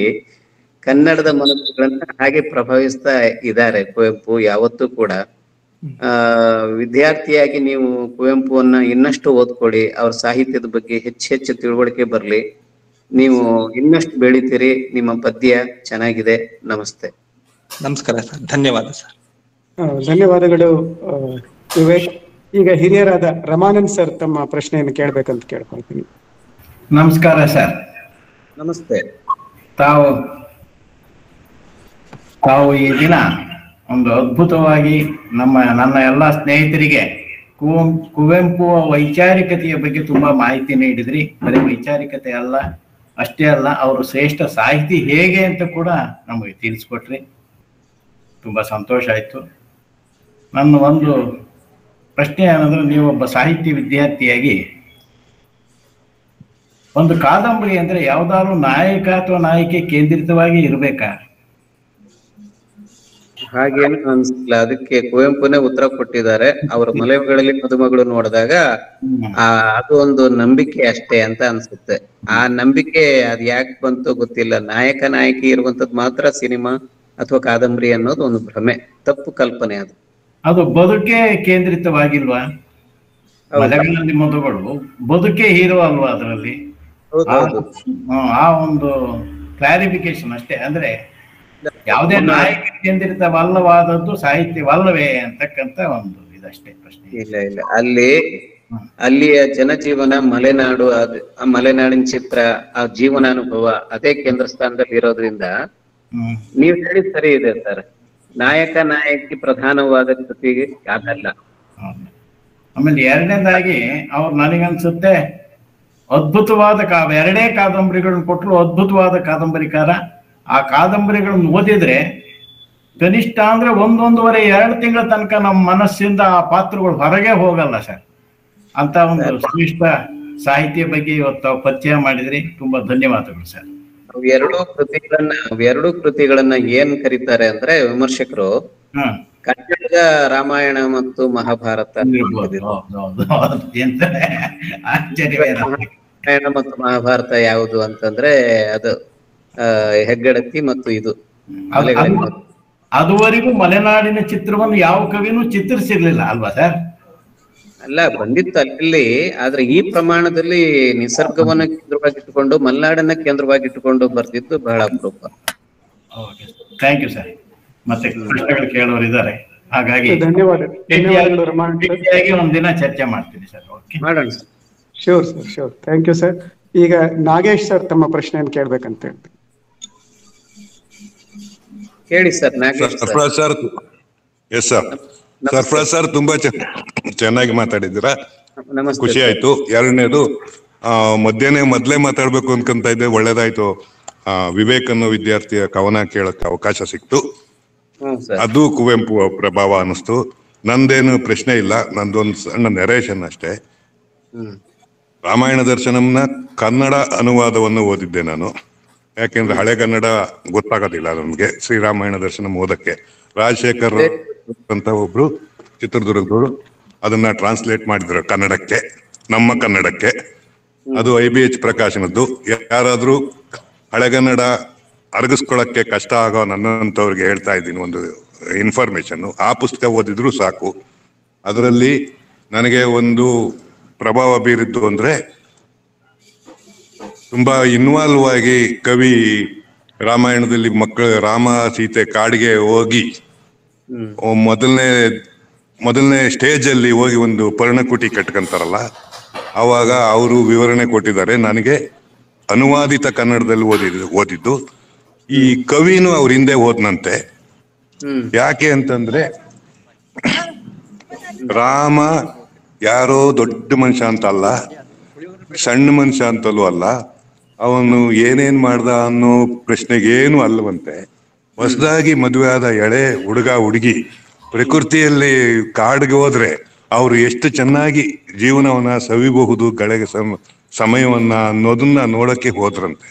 ರಾಮಾಯಣ ದರ್ಶನಂ ಬರೆಯುವಾಗ ಇಂಥ ಪ್ರಾಕೃತಿಕ ಮತ್ತು ಸತ್ಯಕ್ಕೆ ಹತ್ತಿರವಾದ ವಿಷಯಗಳಲ್ಲೂ ಕುವೆಂಪು ಅವರು ತಮ್ಮ ದೊಡ್ಡ ಚಾಪನ್ನ ಒತ್ತಿದ್ದನ್ನ ನನಗೆ ನನಗೆ ತುಂಬಾ ಖುಷಿ ಆಯ್ತು. ಈ 2 ವಿಷಯ ಮಾತ್ರ ಹೇಳ್ಬೇಕು ಅಂತಿದ್ದೆ. 3ನೇದು ಮಂತ್ರೆ ಬಗ್ಗೆ ಈಗ ಯಾರೋ ಪ್ರಶ್ನೆ ಕೇಳಿದ್ರು, ಬೇರೆ ಧರ್ಮದ ಕೇಳಲ್ವಾ, ನಮ್ಮ ಧರ್ಮದ ಮಾತ್ರ ಹೇಳ್ತಾರ ಅಂತ. ಯಾರಿಗೆ ಹೆಚ್ಚು ಅದ್ರ ಬಗ್ಗೆ ಅನುಭವ ಮತ್ತು ಗೊತ್ತಿರುತ್ತೋ ಅದ್ರ ಬಗ್ಗೆ ಒಳ್ಳೇದಾಗ್ಲಿ ಕೆಟ್ಟದಾಗ್ಲಿ ಮಾತಾಡ್ಬೋದು. ಹಿಂದೂ ಧರ್ಮದಲ್ಲಿರೋ ಏನಾದ್ರೂ ತಪ್ಪು ಒಪ್ಪುಗಳ ಬಗ್ಗೆ ಮಾತಾಡಿದ್ರೆ ಬೇರೆ ಧರ್ಮಗಳಲ್ಲಿ ಇಲ್ವಾ ಅಂತ ಕೇಳೋದು ಅಷ್ಟೊಂದು ನೈಸರ್ಗಿಕವಾದ ಪ್ರಶ್ನೆ ಅಲ್ಲ ಅಂತ ನನ್ನ ಭಾವನೆ. ಅದೇ ತರದಲ್ಲಿ ಆಕೆ ಕುವೆಂಪು ಅವರು ಒಂದು ಮಮತೆಯ ಸುಳಿ ಮಂತರೆ ಅಂತ ಒಂದು ಚಾಪ್ಟರ್ನು ಕೂಡ ಅದರೊಳಗಡೆ ಹಾಕಿರ್ತಾರೆ. ಮಂತರೆಯನ್ನ ಇಡೀ ಪ್ರಪಂಚ ಕೆಟ್ಟವಳು ಅಂತ ದ್ವೇಷ ಮಾಡೋ ಹಂಗೆ ಚಿತ್ರಿಸಿರೋ ರಾಮಾಯಣದಲ್ಲಿ ರಾಮಾಯಣ ಪಾತ್ರದಲ್ಲಿ ಆಕೆಗೂ ಕೂಡ ಒಂದು ಮಮತೆ ಇದೆ. ಅವಳು ಕೂಡ ಪ್ರೇಮ, ಪ್ರೀತಿ ಮತ್ತು ಉದ್ಧಾರಕ್ಕೆ ಪರಿತಪಿಸ್ತಾಳೆ ಅನ್ನೋ ವಿಷಯಗಳನ್ನು ಕೂಡ ಕುವೆಂಪು ಅವರು ತುಂಬಾ ಗಾಢವಾಗಿ ಇದರಲ್ಲಿ ಪ್ರಸ್ತಾಪಿಸಿದ್ದಾರೆ. ಅದರಿಂದ ಇನ್ನ ಮಿಕ್ಕಿದ ದೊಡ್ಡ ಕಾದಂಬರಿಗಳ ಬಗ್ಗೆ ಓದೋ ಸಮಯನೂ ಇಲ್ಲ ಮತ್ತು ಅಷ್ಟೊಂದು ಗೊತ್ತೂ ಇಲ್ಲ. ಇದೆರಡು ನನ್ನ ಅನುಭವಕ್ಕೆ ಕುವೆಂಪು ತಟ್ಟಿದ್ದು. ಇದನ್ನ ತಮ್ಮಲ್ಲಿ ಹೇಳ್ಬೇಕು ಅಂತ ಹೇಳ್ತಾ ಇದ್ವಿ. ನನಗೆ ಟ್ರೈನಿಗೆ ಲೇಟ್ ಆಗ್ತಾ ಇದೆ, ಹೊರಡ್ತಾ ಇದ್ದೀನಿ. ಮುಂದಕ್ಕೆ ಏನು ಕೇಳಿಸುತ್ತೋ ಇಲ್ವೋ ಗೊತ್ತಿಲ್ಲ ಸರ್. ನನಗ್ ಗೊತ್ತಿರೋ ಹಾಗೆ ರಾಮಾಯಣ ದರ್ಶನಂ ಬರೆಯೋದಕ್ಕೆ ಸರಿಸುಮಾರು 9 ವರ್ಷ ತಗೊಂಡ್ರಂತವ್ರು. ಆ 9 ವರ್ಷದ ಕಾಲಾವಧಿಯಲ್ಲಿ ಕೆಲವು ನಡುವೆ 1-2 ವರ್ಷನೋ ಏನೋ ಇದನ್ನು ಪೂರ್ಣ ಆಹಾರವನ್ನು ವರ್ಜಿಸಿದ್ರು ಅಂತ. ಮತ್ತೆ ಕುಕ್ರಡಿ ಕೆರೆ ದಂಡೆ ಮೇಲೆ ವಾಕಿಂಗ್ ಹೋಗ್ಬೇಕಾದ್ರೆ ಯಾರಾದ್ರೂ ಮಾತಾಡಿಸಿದ್ರೆ ಎಲ್ಲಿಂದ ಬಂದ್ರಿ ಅಂದ್ರೆ ಕಿಷ್ಕಿಂದೆಯಿಂದ ಬಂದೆ, ಚಿತ್ರಕೂಟಕ್ಕೆ ಹೊರಟಿದ್ದೀನಿ ಅಂತ ಹೇಳ್ತಾ ಇದ್ರಂತ ಸೀರಿಯಸ್ ಆಗಿ. ಅಷ್ಟರ ಮಟ್ಟಿಗೆ ಇನ್ವಾಲ್ವ್ಮೆಂಟ್ ಆಗಿತ್ತು ಅಂತ ಹೇಳಿ. ಹಾಗಾಗಿ ಮಂಥರೆ ಪಾತ್ರ ಅಂತಂದ್ರೆ ಗೊತ್ತಲ್ಲ, ಅದೊಂದು ಮನಃಶಾಸ್ತ್ರೀಯ ಹಿನ್ನೆಲೆಯಲ್ಲಿ ರೂಪಿಸಿರುವಂತ ಅದ್ಭುತವಾದ ಪಾತ್ರ. ಆಕೆಯ ವ್ಯಕ್ತಿತ್ವದ ಬಗ್ಗೆ ಏನು ತಪ್ಪು ಕಲ್ಪನೆಗಳಿದ್ವೋ, ಅವಳು ಯಾಕೆ ಹಂಗ ಆಡಿದ್ಲು ಅನ್ನೋದಕ್ಕೆ ಸಕಾರಣಗಳನ್ನು ಕೊಟ್ಟು ಅದೊಂದು ಮನಃಶಾಸ್ತ್ರೀಯ ನೆಲೆಯಲ್ಲಿ ಬೆಳೆಸಿರುವಂತ ಅಪರೂಪದ ಪಾತ್ರ ಅದು ಮಮತೆಯ ಸುಳಿಯಲ್ಲಿ ಅಂತ. ಸರಿಯಾದ ವಿವರಣೆಯನ್ನು ನೀವು ಕೊಟ್ಟಿದ್ದೀರಿ. ಸರಿ, ಧನ್ಯವಾದಗಳು ಸರ್. ಸರ್, ನಾನು ಡಾಕ್ಟರ್ ರವಿಕುಮಾರ್ ಅಂತ. ನಂದು ಒಂದು ಸಣ್ಣ ಪ್ರಶ್ನೆ. ಕುವೆಂಪು ಅವರ ಅಭಿಮಾನಿಯಾಗಿ ಅವರ ಸಾಹಿತ್ಯವನ್ನ ತಕ್ಕ ಮಟ್ಟಿಗೆ ಓದ್ಕೊಂಡು ತಾವು ಹೇಳ್ದಂಗೆ ಕುವೆಂಪು ಅವರು ಸಾಹಿತ್ಯದಲ್ಲಿ ಒಂದು ದೊಡ್ಡ ಕ್ರಾಂತಿಯನ್ನೇ ಮಾಡಿದ್ರು. ನನ್ನ ಪ್ರಶ್ನೆ ಏನಪ್ಪಾ ಅಂದ್ರೆ, ಅವರ ವಿಚಾರಧಾರೆಗಳು ಈಗ ಮನುಜ ಮತ, ವಿಶ್ವಪಥ, ಸರ್ವೋದಯ, ಸಮನ್ವಯ, ಪೂರ್ಣ ದೃಷ್ಟಿ ಮುಂತಾದ ಹಲವಾರು ವಿಚಾರ ಕ್ರಾಂತಿಯನ್ನೇ ಅವರು ನಾಡಿಗೆ ನೀಡಿದ್ರು. ಆದ್ರೆ ಆ ವಿಚಾರಧಾರೆಗಳು ಅಥವಾ ಆ ವಿಚಾರ ಕ್ರಾಂತಿ ಕೇವಲ ಒಂದು ವರ್ಗಕ್ಕೆ ಅಥವಾ ಒಂದು ಸುಶಿಕ್ಷಿತ ವರ್ಗಕ್ಕೆ ಮಾತ್ರ ಸೀಮಿತ ಆಯ್ತು. ಅದು ನಾಡಿನ ಸಾಮಾಜಿಕ ಬದಲಾವಣೆಗೆ ಕಾರಣ ಆಯ್ತೋ ಇಲ್ವೋ ಅಂತಕ್ಕಂಥದ್ದು ನನ್ನ ಒಂದು ಸಂದೇಹ ಸರ್. ಅದ್ರ ಬಗ್ಗೆ ತಮ್ಮ ಮಾತುಗಳು. ರವಿಕುಮಾರ್ ಸರ್, ನಿಜ ನಿಜ ಆ ಕುವೆಂಪು ಕಂಡ ಸಮಾಜ ಆಗೋಗಿದೆ ಅಂತ ನಮಗೇನು ಅನ್ಸಲ್ಲ. ಆದ್ರೆ ಆಗಿಯೇ ಇಲ್ಲ ಅಂತಲೂ ಹೇಳೋದ್ ಕಷ್ಟ. ಯಾಕೆಂದ್ರೆ ಇತ್ತೀಚೆಗೆ ನಾನು ಒಂದು ಹಳ್ಳಿ ಕಾರ್ಯಕ್ರಮಕ್ಕೆ ಹೋಗಿದ್ದೆ. ಅಲ್ಲಿ ಒಬ್ಬ ವಿದ್ಯಾವಂತ ಹುಡುಗ ಮಂತ್ರಮಾಂಗಲ್ಯದ ಮದುವೆಯನ್ನ ಆದ. ಅವತ್ತು ಆ ಮದುವೆನ ನೋಡೋದಕ್ಕೇನೆ ಅಕ್ಕಪಕ್ಕದ ಹಳ್ಳಿಗಳಿಂದ ಸಾವಿರಾರು ಜನ ಬಂದು ಸೇರಿದ್ರು. ಮದುವೆನೂ ಸರಳವಾದ ಮದುವೆ, ಆದ್ರೆ ವಿಭಿನ್ನವಾದ ಮದುವೆ, ಇದನ್ನ ನೋಡ್ಬೇಕು ಅಂತ ಜನ ಬಂದು ಸೇರಿದ್ರು. ಕುವೆಂಪು ಪ್ರಭಾವ ಕಂಡು ನಾನು ದಂಗಾಗಿ ಹೋದೆ. ಯಾಕೆ ಅಂದ್ರೆ ಕುವೆಂಪು ಕೇವಲ ಸಾಹಿತ್ಯದ ಮೂಲಕ ಅಲ್ಲ, ಒಬ್ಬ ಸಮಾಜ ವಿಜ್ಞಾನಿಯಾಗಿ, ಸಮಾಜ ಸುಧಾರಕರಾಗಿ ಕೂಡ ನಮ್ಮ ಹಳ್ಳಿಗಳನ್ನ ತಲುಪಿದ್ದಾರೆ. ಹಾಗಾಗಿ ಅತಿ ನಿರಾಶೆ ಇಟ್ಕೊಳ್ಳೋದು ಬೇಡ. ಇವತ್ತಿಗೂ ಕುವೆಂಪು ಹಳ್ಳಿಗಳಲ್ಲಿ ನಿಮ್ಮಂತ ವಿದ್ಯಾರ್ಥಿಗಳಲ್ಲಿ ಬೆಳಿತಾನೆ ಇದ್ದಾರೆ. ಅವ್ರ ತತ್ವ ಸಿದ್ಧಾಂತಗಳು ಬೆಳಿತಾನೆ ಇದ್ದಾವೆ. ಹೇಗೆ ಅವತ್ತಿನ ಕಾಲಕ್ಕೆ 12ನೇ ಶತಮಾನದ ಬಸವಣ್ಣನ ಒಂದು ಪ್ರಭಾವ ಆಯ್ತೋ, ಈ ಕಾಲಕ್ಕೆ 20ನೇ ಶತಮಾನದಲ್ಲಿ ಕುವೆಂಪು ನಮಗೆ ಹೆಚ್ಚು ಮುಖ್ಯ ಅಂತ ಅನಿಸ್ತಾ ಇದೆ. ಧರ್ಮ, ಮತ ಎಲ್ಲ ಗಂಭರಾಟದ ಮಧ್ಯೆ ಕುವೆಂಪು ಅನಿಕೇತನ ತತ್ವ ಇದೆಯಲ್ಲ, ವಿಶ್ವ ಮಾನವ ಸಂದೇಶ, ನೀವ್ ಹೇಳಿದ ಪಂಚ ತತ್ವಗಳು, ಇವೆಲ್ಲ ಸಮಕಾಲೀನಗೊಳ್ತಾ ಇದ್ದಾವೆ. ಆದ್ರೆ ಅವ್ರ ಕಂಡ ಸಮಾಜ ನಿರ್ಮಾಣ ಆಗೋಗಿದೆ ಅಂತ ಹೇಳಿಕ್ ಬರಲ್ಲ. ಈಗ ದುಃಖ ಆಗುತ್ತೆ. ವಿಜ್ಞಾನವನ್ನೇ ನಾವು ಉಸಿರಾಡ್ತಾ ಇದ್ದೀವಿ, ಫ್ಯಾನು, ಫೋನು ಎಲ್ಲದೂ ಕೂಡ. ಆದ್ರೆ ವೈಜ್ಞಾನಿಕವಾದ ಮನೋಧರ್ಮ ಕೂಡ ನಮ್ಮಲ್ಲಿ ಇಲ್ಲ.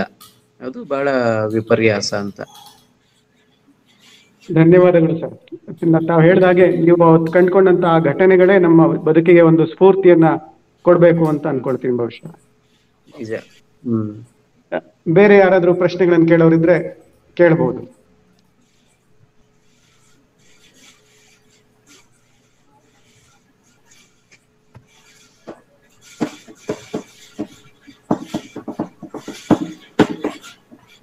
ಬಹುಶಃ ಇನ್ಯಾರ್ದು ಪ್ರಶ್ನೆಗಳಿಲ್ಲ ಅಂತ ಅನ್ಕೊಳ್ತೀನಿ. ಕಳೆದ ಒಂದು ಕಾಲು ಗಂಟೆಗಳ ಕಾಲ ಅತ್ಯಂತ ಅದ್ಭುತವಾದ ಅರ್ಥಪೂರ್ಣವಾದ ಚರ್ಚೆಯಲ್ಲಿ ನಾವು ಪಾಲ್ಗೊಂಡಿದ್ವಿ. ಈ ಒಂದು ಕಾರ್ಯಕ್ರಮವನ್ನ ರೂಪಿಸಿದವರು, ಈ ಪರಿಕಲ್ಪನೆಯನ್ನು ನಮಗೆ ಕೊಟ್ಟಂತವರು ಕನ್ನಡ ಪಶುವೈದ್ಯಕೀಯ ಸಾಹಿತ್ಯ ಪರಿಷತ್ತಿನ ಅಧ್ಯಕ್ಷರಾದಂಥ ಡಾಕ್ಟರ್ SB ರವಿಕುಮಾರ್ ಅವರು ತಮ್ಮ ಅಧ್ಯಕ್ಷೀಯ ಭಾಷಣವನ್ನ ಈಗ ಮಂಡಿಸಬೇಕು ಅಂತ ಕೇಳ್ಕೊಳ್ತೇನೆ. ಎಲ್ಲರಿಗೂ ನಮಸ್ಕಾರ. ಕುವೆಂಪುರವನ್ನ ಅದ್ಭುತವಾಗಿ ಕಟ್ಟಿಕೊಟ್ಟಂತ ಡಾಕ್ಟರ್ ಸರ್ಫರಾಜ್ ಚಂದ್ರಗುತ್ತಿ ಅವರೇ ಹಾಗೂ ಹಿರಿಯರಾದಂಥ ಡಾಕ್ಟರ್ ರಮಾನಂದ್ ಅವರೇ, ಮಿರ್ಜಾ ಬಶೀರ್ ಅವರೇ ಹಾಗೂ ಎಲ್ಲ ಆತ್ಮೀಯ ಸ್ನೇಹಿತರೆ, ಈ ದಿವಸ ಬಹಳ ವಿಚಾರಗಳಲ್ಲಿ ನಮಗೆ ಒಂದು ರೀತಿ ಕ್ಲಾರಿಟಿ ಸಿಕ್ತು ಅನ್ಸುತ್ತೆ. ನಾವು ಸಾಹಿತ್ಯದಲ್ಲಿ ಆಸಕ್ತಿ ಇರೋರು, ಸಾಹಿತ್ಯ ಪ್ರವೇಶ ಮಾಡಬೇಕು ಅಂತಿರೋರು, ಡಾಕ್ಟರ್ ಸರ್ಫರಾಜ್ ಅವರು ಹೇಳಿದ ಹಾಗೆ ಕುವೆಂಪುರವ್ರನ್ನ ಹೆಚ್ಚು ಓದ್ಕೋಬೇಕು. ಬಹುಶಃ ಬೇರೆ ಯಾರನ್ನ ಓದ್ತೀವೋ ಬಿಡ್ತೀವೋ, ಆದರೆ ಕುವೆಂಪುರವ್ರನ್ನ ಓದ್ಕೊಂಡ್ರೆ ಬಹುಶಃ ನಾವು ಸಾಹಿತ್ಯದಲ್ಲಿ ವೈಚಾರಿಕತೆಯನ್ನು ತರಲಿಕ್ಕೂ ಸಾಧ್ಯ ಆಗ್ತದೆ. ನಮ್ಮ ಸೃಜನಶೀಲತೆ ಏನಿದೆ ಅದರ ಜೊತೆಗೆ ವೈಚಾರಿಕತೆಯನ್ನು ಸೇರಿಸಿದರೆ ಅವ್ರು ಹೇಳಿದ ಹಾಗೆ ನಾವು ಸಾಹಿತ್ಯ ಕ್ಷೇತ್ರದಲ್ಲಿ ಮುಂದುವರಿಬೋದು ಅನಿಸುತ್ತೆ. ಬಹಳ ಒಳ್ಳೆಯ ವಿಚಾರಗಳನ್ನು ಡಾಕ್ಟರ್ ಚಂದ್ರಗುತ್ತಿ ಅವರು ನಮಗೆ ಇವತ್ತು ಹೇಳಿದ್ದಾರೆ. ನಾನಿನ್ನೇನು ಹೆಚ್ಚಿಗೆ ಮಾತಾಡೋದಿಲ್ಲ. ನಮ್ಮ ಒಂದು ಪಶುವೈದ್ಯ ಸಾಹಿತ್ಯ ಪರಿಷತ್ ತುಂಬ ಒಂದು ಸಣ್ಣ ಗುಂಪು ಸರ್. ತಮಗೀಗಾಗಲೇ ಗೊತ್ತಿದೆ, ಈಗಾಗಲೇ ಒಂದ್ಸರಿ ತಾವು ಕಾರ್ಯಕ್ರಮ ಕೊಟ್ಟಿರೋದ್ರಿಂದ ಅದ್ರ ಬಗ್ಗೆನೂ ಹೆಚ್ಚಿನ ಹೇಳೋ ಅವಶ್ಯಕತೆ ಇಲ್ಲ. ಏನು ಅಂತ ಹೇಳಿದ್ರೆ, ಹೆಚ್ಚು ಜನ ಪಶುವೈದ್ಯರು ತಮ್ಮ ಅನುಭವಗಳನ್ನು ದಾಖಲಿಸಬೇಕು ಅನ್ನೋದಷ್ಟೇ ನಮ್ಮ ಆಸೆ. ಯಾಕೆ ಅಂತ ಹೇಳಿದ್ರೆ, ಪಶುಗಳ ಜೊತೆಗಿರೋ ಒಡನಾಟದಿಂದ ಅವರಿಗೆ ದಕ್ಕುವಂಥ ವಿಶಿಷ್ಟ ಅನುಭವಗಳು ಬೇರೆ ಯಾರಿಗೂ ದಕ್ಕೋದಕ್ಕೆ ಸಾಧ್ಯನೇ ಇಲ್ಲ. ಇವು ನಮ್ಮ ಅನುಭವಗಳನ್ನು ನಾವು ದಾಖಲಿಸದೇ ಇದ್ದರೆ ಈ ಒಂದು ಅನುಭವ ಅಥವಾ ಈ ಒಂದು ಲೋಕ ಬೇರೆ ಯಾರಿಂದನೂ ಅದನ್ನು ನಾವು ನಿರೀಕ್ಷೆ ಮಾಡೋದಕ್ಕೆ ಸಾಧ್ಯ ಇಲ್ಲ. ಹಾಗಾಗಿ ಹೆಚ್ಚು ಜನ ಬರೀಬೇಕು, ಹೆಚ್ಚು ಜನ ಸಾಹಿತ್ಯ ಓದಬೇಕು, ಆ ನಿಟ್ಟಿನಲ್ಲಿ ಪ್ರೇರೇಪಣೆ ಅವ್ರನ್ನ ಮಾಡಬೇಕು ಅನ್ನೋದು ನಮ್ಮ ಸಂಘದ ಪರಿಷತ್ತಿನ ಉದ್ದೇಶ. ಇವತ್ತು ಅದು ಅತ್ಯಂತ ಯಶಸ್ವಿಯಾಗಿ ಈಡೇರಿದೆ ಅಂತ ಮತ್ತೊಮ್ಮೆ ಹೇಳ್ತಾ, ನಾನು ಮತ್ತೊಮ್ಮೆ ತಮಗೆ ಧನ್ಯವಾದಗಳನ್ನು ಅರ್ಪಿಸ್ತಾ ನಾನು ಮಾತುಗಳನ್ನು ಮುಗಿಸ್ತೇನೆ ಸರ್. ನಮಸ್ಕಾರ. ತಮ್ಮ ಅತ್ಯಂತ ಸಂಕ್ಷಿಪ್ತವಾದ ಆದ್ರೆ ಅಷ್ಟೇ ಅದ್ಭುತವಾದ ಅಧ್ಯಕ್ಷೀಯ ನುಡಿಗಳಿಗೆ ಹೃತ್ಪೂರ್ವಕ ಧನ್ಯವಾದಗಳು ಸರ್. ಈಗ ಬಹುಶಃ ಈ ಕಾರ್ಯಕ್ರಮವನ್ನ ಕೊನೆಗಾಣಿಸ್ತಕ್ಕಂಥ ಸಮಯ. ವಂದನಾರ್ಪಣೆಗಳನ್ನ ಅರ್ಪಿಸ್ಲಿಕ್ಕೆ ಇಷ್ಟಪಡ್ತೇನೆ. ಇವತ್ತಿನ ಕಾರ್ಯಕ್ರಮವನ್ನ ಪರಿಕಲ್ಪಿಸಿ ಇದು ಇಷ್ಟು ಅದ್ಭುತವಾಗಿ ಮೂಡಿ ಬರ್ಲಿಕ್ಕೆ ಕಾರಣರಾದಂಥ ನಮ್ಮ ಕನ್ನಡ ಪಶುವೈದ್ಯ ಸಾಹಿತ್ಯ ಪರಿಷತ್ತಿನ ಹಾಲಿ ಅಧ್ಯಕ್ಷರಾದ ಡಾಕ್ಟರ್ SB ರವಿಕುಮಾರ್ ಸರ್ ಅವರಿಗೆ ಸಂಘದ ಎಲ್ಲ ಪದಾಧಿಕಾರಿಗಳು ಹಾಗೂ ಸದಸ್ಯರ ಪರವಾಗಿ ಹೃತ್ಪೂರ್ವಕವಾದ ಧನ್ಯವಾದಗಳನ್ನ ಇವತ್ತು ಅರ್ಪಿಸ್ತೇನೆ. ಹಾಗೇನೆ ಇವತ್ತು ನಮ್ಮೊಂದಿಗೆ ತಮ್ಮ ಅದ್ಭುತವಾದ ವಿಚಾರಗಳನ್ನ ಅತ್ಯಂತ ಸರಳವಾಗಿ, ಅಷ್ಟೇ ನೇರವಾಗಿ ಹಾಗೂ ಎಲ್ರಿಗೂ ಅರ್ಥ ಆಗೋ ರೀತಿಯಲ್ಲಿ ಹಂಚಿಕೊಂಡು ನಮ್ಮೊಂದಿಗೆ ಒಂದು ಉಪಯುಕ್ತವಾದಂಥ ಸಂವಾದದಲ್ಲಿ ಕೂಡ ಪಾಲ್ಗೊಂಡು ನಮಗೆ ಸಾಕಷ್ಟು ವಿಚಾರಗಳನ್ನ ಹಂಚಿಕೊಂಡಂತ ಡಾಕ್ಟರ್ ಸರ್ಫರಾಜ್ ಚಂದ್ರಗುತ್ತಿ ಅವರಿಗೆ ಸಹ ಎಲ್ಲರ ಪರವಾಗಿ ಹೃತ್ಪೂರ್ವಕವಾದ ಧನ್ಯವಾದಗಳನ್ನು ಅರ್ಪಿಸ್ತೇನೆ. ಇವತ್ತಿನ ಕಾರ್ಯಕ್ರಮದಲ್ಲಿ ಥ್ಯಾಂಕ್ ಯು ಸರ್. ಇವತ್ತಿನ ಕಾರ್ಯಕ್ರಮದಲ್ಲಿ ಹಿರಿಯ ಪಶುವೈದ್ಯ ಸಾಹಿತಿಗಳಾದಂಥ ಡಾಕ್ಟರ್ ರಮಾನಂದ್ ಅವರು, ಡಾಕ್ಟರ್ ಮಿರ್ಜಾ ಬಶೀರ್ ಅವರು, ಹಾಗೇನೆ ಹಿರಿಯರಾದ ಡಾಕ್ಟರ್ ನಾಗೇಶ್ ಅವರು, ಡಾಕ್ಟರ್ ಪ್ರಕಾಶ್ ಭಟ್ ಅವರು, ಎಲ್ಲ ಹಿರಿಯರು ಸಹ ಸೇರ್ಕೊಂಡಿದ್ರು. ಆ ಎಲ್ಲ ಹಿರಿಯರಿಗೆ ನನ್ನ ಅತ್ಯಂತ ಗೌರವಯುತವಾದ ನಮನಗಳನ್ನ ಸಲ್ಲಿಸ್ತೇನೆ. ಜೊತೆಗೆ ನಮ್ಮ ಇತರ ಪಶುವೈದ್ಯಕೀಯ ಸಾಹಿತ್ಯ ಪರಿಷತ್ ಎಲ್ಲ ಸದಸ್ಯರು, ಹಲವಾರು ಸದಸ್ಯರ ಜೊತೆಗೆ ಇವತ್ತಿನ ದಿನ ಸಾಕಷ್ಟು ಜನ ವಿದ್ಯಾರ್ಥಿಗಳು ಕೂಡ ಸೇರ್ಕೊಂಡಿದ್ರು. ಆ ಎಲ್ಲ ವಿದ್ಯಾರ್ಥಿಗಳಿಗೂ ಸಹ ನಾನು ಹೃತ್ಪೂರ್ವಕವಾದ ಧನ್ಯವಾದಗಳನ್ನ ಅರ್ಪಿಸ್ತೇನೆ. ಕಾರ್ಯಕ್ರಮದ ಆರಂಭದಲ್ಲಿ ಸ್ವಾಗತ ಭಾಷಣವನ್ನು ಮಾಡಿದ ಯುವಕ ಡಾಕ್ಟರ್ ಭರತ್ ಭೂಷಣ್ ಅವ್ರಿಗೂ ಸಹ ಧನ್ಯವಾದಗಳು. ಹಾಗೇನೆ ಉಪಾಧ್ಯಕ್ಷರಾದ ಡಾಕ್ಟರ್ ಮಹೇಶ್ವರಪ್ಪನವರು ಸಾಕಷ್ಟು ಸಲಹೆ ಸೂಚನೆಗಳನ್ನ ನೀಡಿ ಈ ಕಾರ್ಯಕ್ರಮ ಇಷ್ಟು ಚೆನ್ನಾಗಿ ಬರಲಿಕ್ಕೆ ಅವರು ಸಹ ಕಾರಣೀಭೂತರಾಗಿದ್ದಾರೆ. ಅವರಿಗೂ ಸಹ ಹೃತ್ಪೂರ್ವಕ ಧನ್ಯವಾದಗಳು. ಡಾಕ್ಟರ್ ಶ್ರೀಧರ್ ಭಟ್ ಅವರು ಇವತ್ತಿನ ಗೂಗಲ್ ಲಿಂಕ್ ಅನ್ನ ತಯಾರು ಮಾಡಿ ಇವತ್ತಿನ ಕಾರ್ಯಕ್ರಮವನ್ನ ರೆಕಾರ್ಡ್ ಕೂಡ ಮಾಡ್ಕೊಂಡಿರ್ತಾರೆ. ಅವರು ಈ ಕಾರ್ಯಕ್ರಮವನ್ನು ನಿರೂಪಣೆ ಸಹ ಮಾಡಿದ್ದಾರೆ. ಅವ್ರಿಗೂ ಸಹ ಹೃತ್ಪೂರ್ವಕವಾದ ಧನ್ಯವಾದಗಳು. ಒಟ್ಟಾರೆಯಾಗಿ ಇವತ್ತಿನ ಕಾರ್ಯಕ್ರಮದ ಯಶಸ್ಸಿಗೆ ಕಾರಣೀಭೂತರಾದಂತ ಎಲ್ಲರಿಗೂ ಧನ್ಯವಾದಗಳನ್ನು ಅರ್ಪಿಸ್ತಾ ಇವತ್ತಿನ ಕಾರ್ಯಕ್ರಮಕ್ಕೆ ಮಂಗಳ ಹಾಡೋಣ. ಎಲ್ರಿಗೂ ನಮಸ್ಕಾರ, ಧನ್ಯವಾದಗಳು.